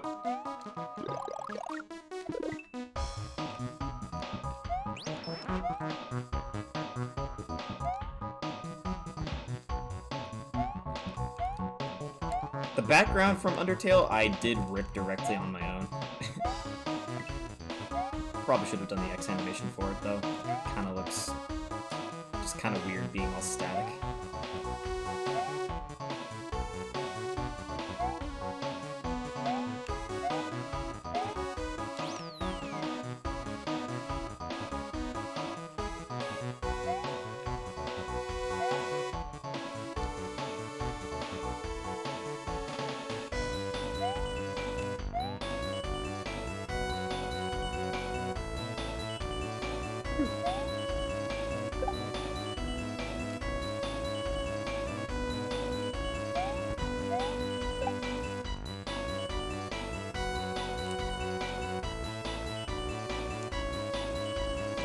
Come on.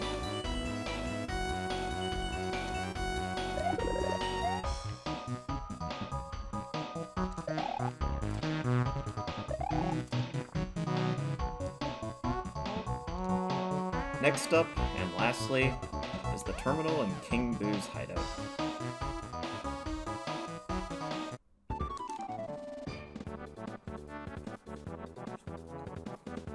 So, we disabled all of the terminals except for the one in King Boo's hideout.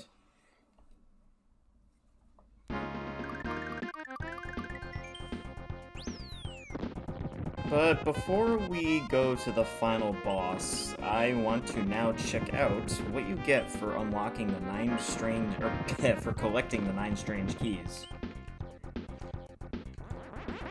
So you might have been wondering what it actually is in essence, and it isn't a actual level. It's purely for story reasons, but it gives you, it's something only added in this update, like I mentioned earlier, and what it is a lore dump, basically. An inspiration I got from something else. And something I did want to add originally, but I just couldn't think of a good way to do it. But after a certain game came out, it gave me a great... It gave me a great idea on how to actually implement it. It is a little derivative in that aspect, but it is something I've wanted to add ever since the original release. Anyway, you'll notice there is now a new pathway here, next to the ghost house, fittingly. And with the keys, we can enter.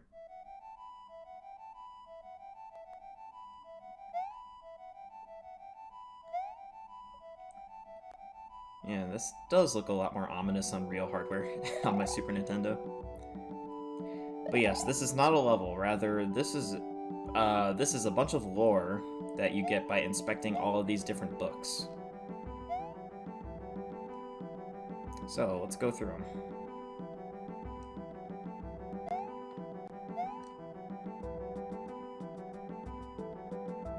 An entry in a journal or diary of some sort.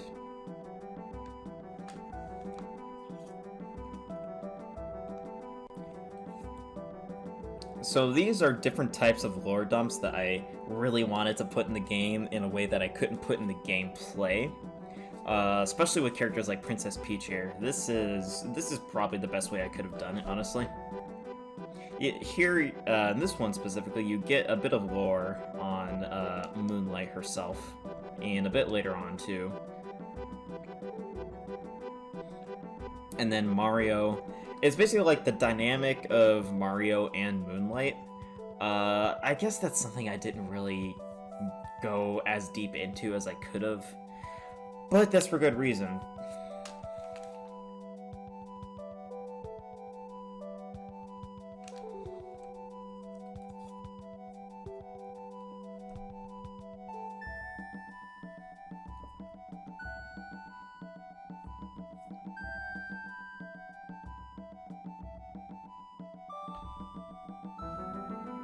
He doesn't stand a chance.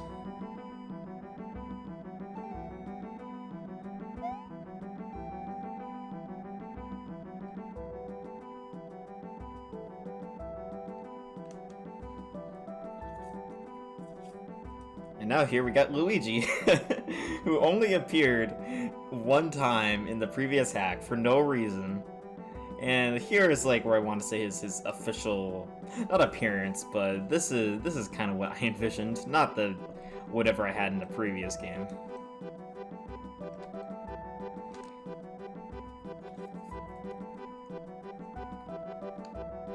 Moon something.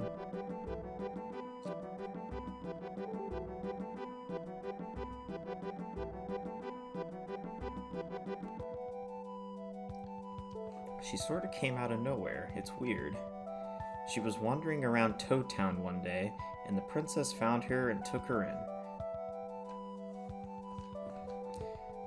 Who knows if we'll find out what happened to her. Wink, wink. Not in this game, that's for sure.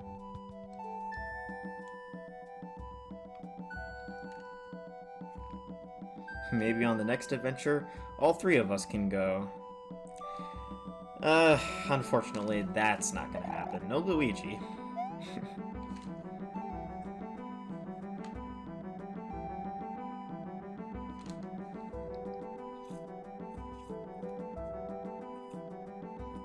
This one is kind of weird. This is Grez's thoughts from after you kill him in the secret boss. But this is probably one of the most important parts of the lore dump here.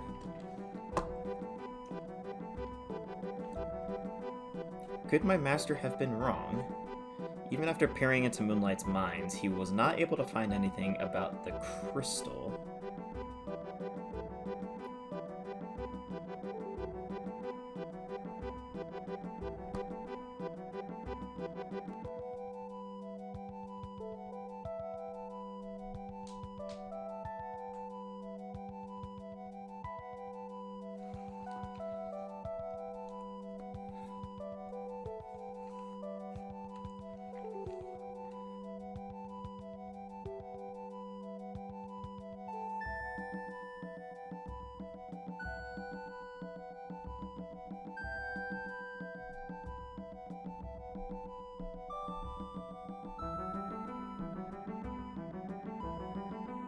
I'm sad I will not be there for my master.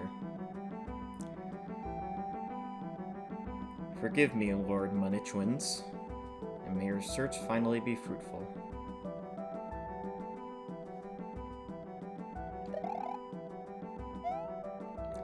Yes, he is the real master of Grez. In the cancelled hack after this that never came to be, unfortunately.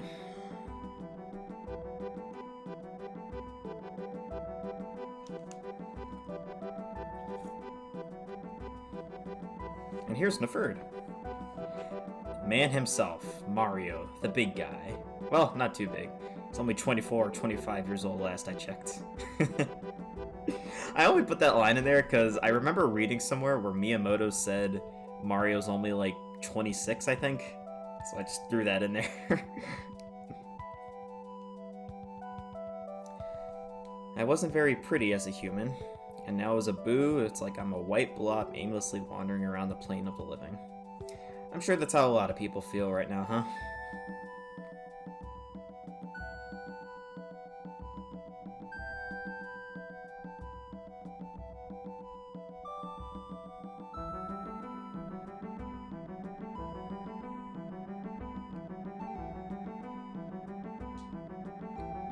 And what do I have? A shack. I was never a social butterfly in my life. I had a few friends here or there, that's it. I might have self-projected a little bit with Nefert's dialogue. It's debatable if that's something you should ever really be doing with your writing. At least in this sense, in this context, I'm not sure if it's something I really needed to do, but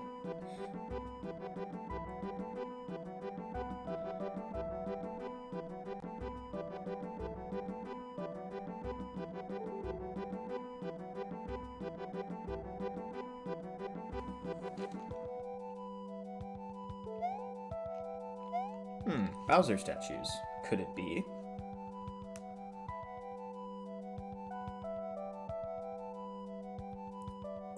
Bowser's diary. And you thought Bowser was dead. Ha!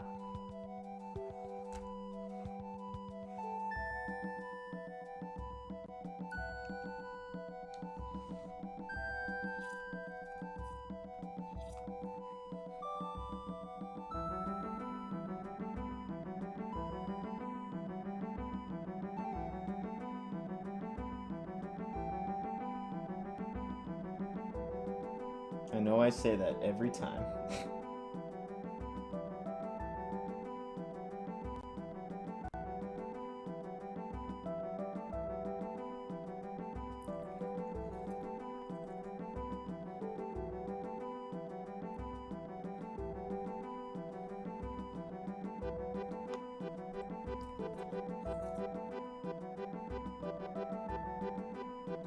Yeah, I was...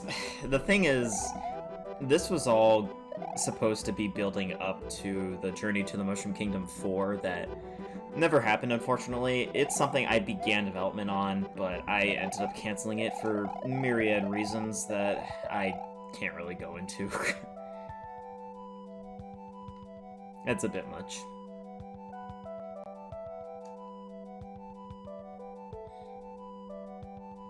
And King Boo himself. See, he knows about the crystal, of course, and he wants it.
So perhaps it's not as black and white as it may seem, but that's a story that will not be seen, unfortunately.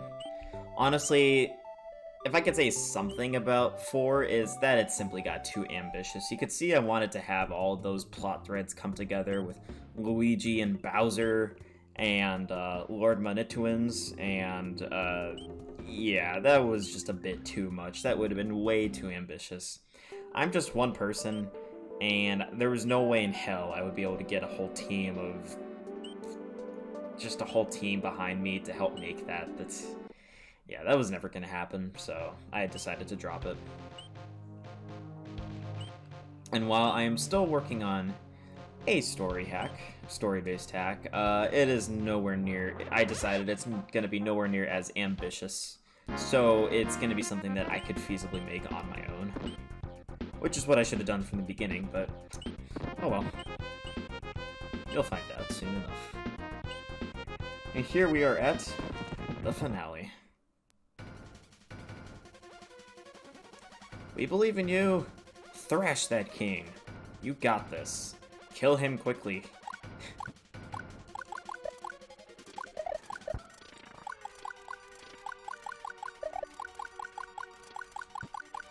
This could have been better controlled, I admit.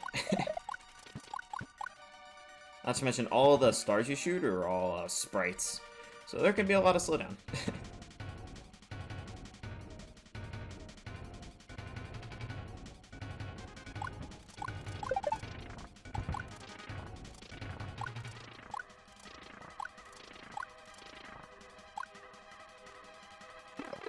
Whoops.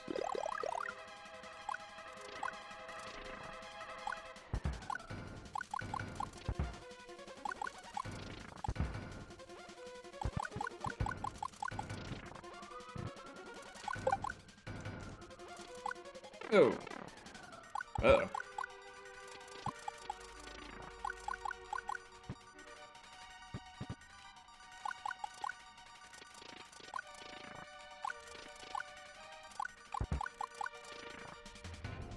Oh. The reactor should be dead ahead. Let's take the pipe and destroy it.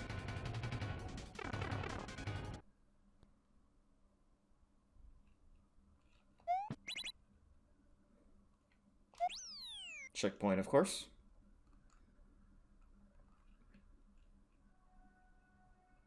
Hey, there's the reactor. Alright, well, let's go destroy... Oh, never mind.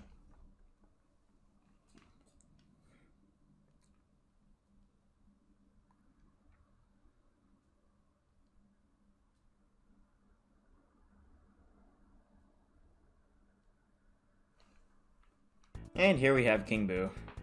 Slightly bigger this time.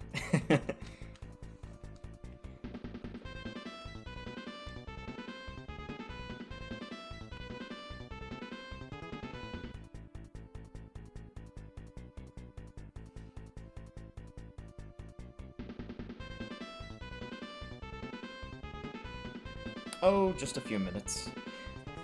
Yeah, there's this, as you could tell, there's that whole other thing where the laser cannon is not King Boo's true goal. He wants to better the planet using the crystal that they kept talking about.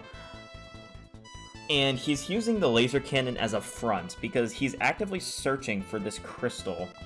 But he doesn't want people to know he's searching for it, so instead, he deliberately puts on a generic I'm gonna destroy the world plot, so he can use that as a front for what he's really doing, which is trying to look for this crystal.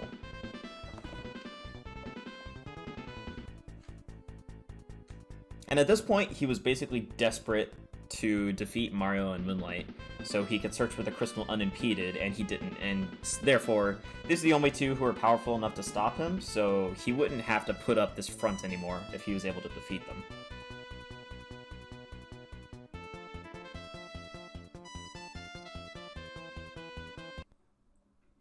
And here we go.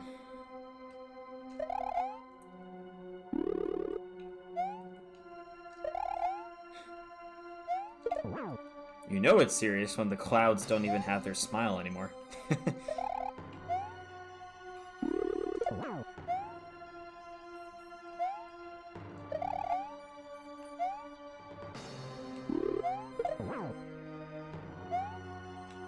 Gotta be careful here, though.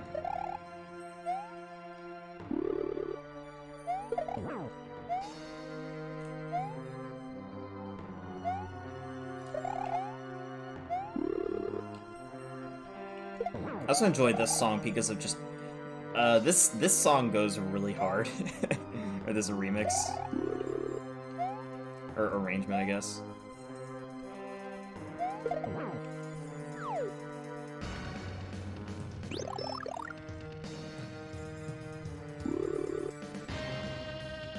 Oh shit.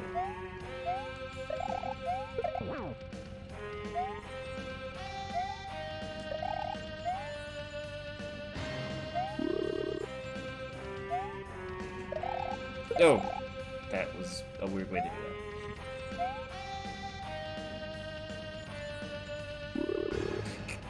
do that. Oh, disappeared.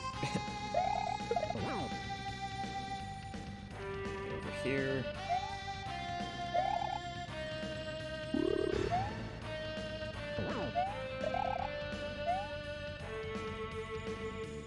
No, I did not do that right.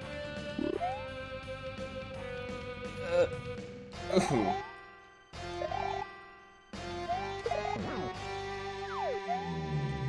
Whew. No. And that's it. King Boo is canonically 100% dead now. He is not coming back.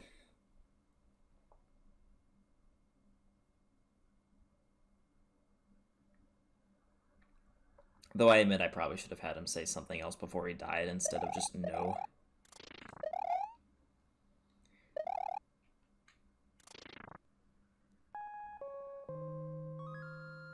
Kirby, he's back!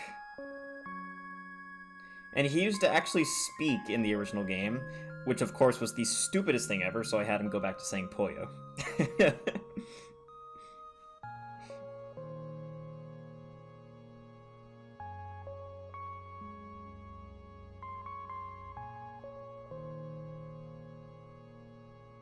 Poyo, follow me, Poyo.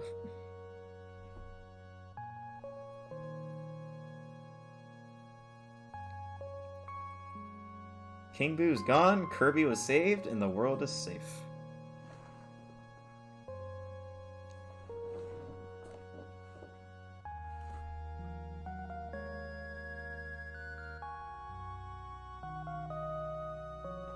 And yeah, King Boo and DDD, King DDD and Kirby went back to Popstar, leaving a letter behind.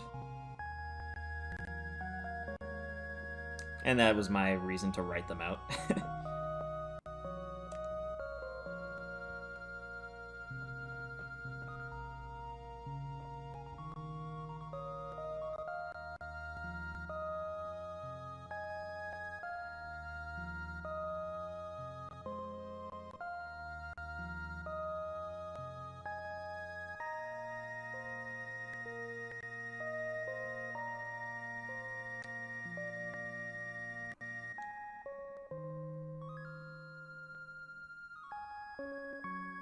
Where did I put the waffles?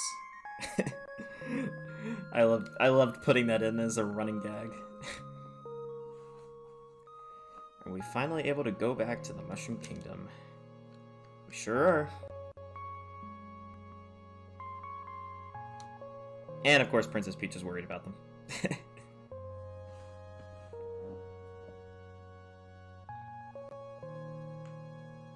Was there anything you wanted to do when you got back? After the journey we went through, I think now I just want to get a good night's rest. That is very relatable, Moonlight. That is very relatable. And what do we have here? Meanwhile, somewhere near Princess Peach's castle, I've made contact. I know I jumped a few years forward, but I highly doubt that anybody would have found it by now.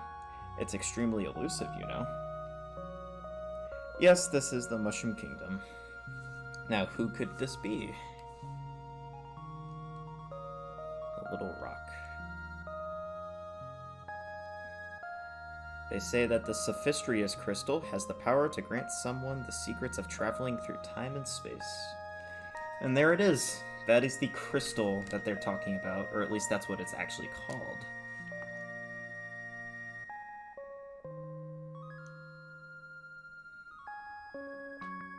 Hey, Sakari. Sakari is the main protagonist of my friend Evie's series of hacks, the Sakari series. That was going to be a big crossover in the next hack that never happened, as I mentioned. But it still happened canonically. I can mention more about that sometime. Yeah, what else is there to say? Journey to the Mushroom Kingdom 3, Mario and Moonlight's Quest. I have so many more fond memories of this hack, of making this hack, of going through it. This is something I'm honest to God proud of. It's not super impressive by any means, but this is a hack I had a lot of fun with. Above all else, it's original. There's nothing stolen in here like there is with the last hack, which is, you know, kind of a good thing. And this is something I just had a lot of fun making. The original release in 2016 was very scatterbrained, and it was very disjointed. The script was the cringiest thing ever, and I don't like looking back on that one that much. It's not like an old shame or anything, but it's just not the best way to play this game at all. If you're going to play this hack, play this version that I played through in this video right here. But this is probably, I wouldn't say this is like my magnum opus of SMW hacking. I would hope that's going to be the next project that I'm working on. I'm not quite ready to show it off yet, but hopefully I can get a demo out, a shorter demo out for it, a lot sooner than you might think. But, man, this hack, I have a lot of good memories with. All the characters that I made for it, I had a lot of fun writing up the story for it, especially as a teenager who was basically making just Mario fan fiction. This was a lot of fun to make. I appreciated this so much. Like, it's a great opportunity to be able to do this, and it was just really fun. See you on the next journey. And I guess this is where I have to say goodbye. That is the end of the Journey to the Mushroom Kingdom developer commentary. And by extension, also the final Journey to the Mushroom Kingdom hack. This saga is over. Began in 2012. First hack released in 2013. The last one released in 2016. The final release of the last hack was in 2019. It's a decently long history there, especially for a Super Mario World ROM hack series. But this is a series of hacks that means a lot to me. Maybe not so much the second hack because of all the problems with it, as I mentioned in the last video, but this hack is always going to be, these hacks are always going to be a really big part of my childhood. I spent a really long time making these, and I talked about these all the time on SMW Central. This hack especially, I brought up with my elementary school best friend a lot. Even when we were in middle school, when we were slowly drifting apart, I still talked to them about this a lot.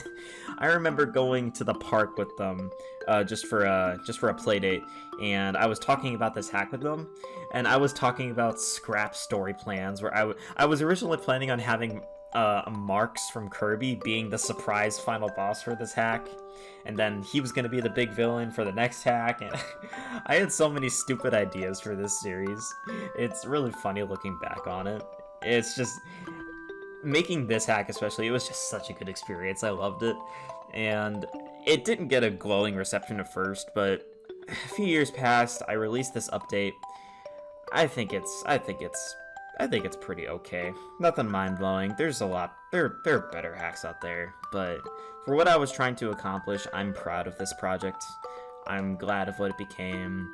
I'm happy with the characters I created, even if they didn't really get that much screen time. I could have expanded on them more, but with the structure of this hack, there was only so much I could have done, but at least for all of my original characters, Neferd, Greeley, and Simplemo, I enjoyed writing those characters, and you know, they were so inspired by Undertale. It's really funny, but I tried to make them their own thing, you know? And as for Moonlight, my original character, I have big plans for her, and she is going to be coming back. It is not going to be a Journey to the Mushroom Kingdom project. It is going to be a original hack. There's still going to be Mario characters in it, and by that I just mean like Koopas, Goombas, maybe Toads, stuff like that. All those enemies and other people, That's just going to be because I'm not a sprite artist, and I can't draw original characters because I'm really bad at that. But we'll see. That project is something I hope to release a demo for in the near future, but I'll have to see how that pans out. But Moonlight isn't going away anytime soon, and I have a lot of plans for her. But overall, I'm happy with how this hack ended up turning out. It might have taken a few more years after the initial release, but this hack is something I'll always now look back on really fondly. Well, that's about it for this saga dev commentary. I thank anybody who ended up watching this far, and if anybody was interested in this, please let me know. Leave a comment or something, I don't know. I'm just rambling at this point. But thank you for watching, and have yourselves a great night.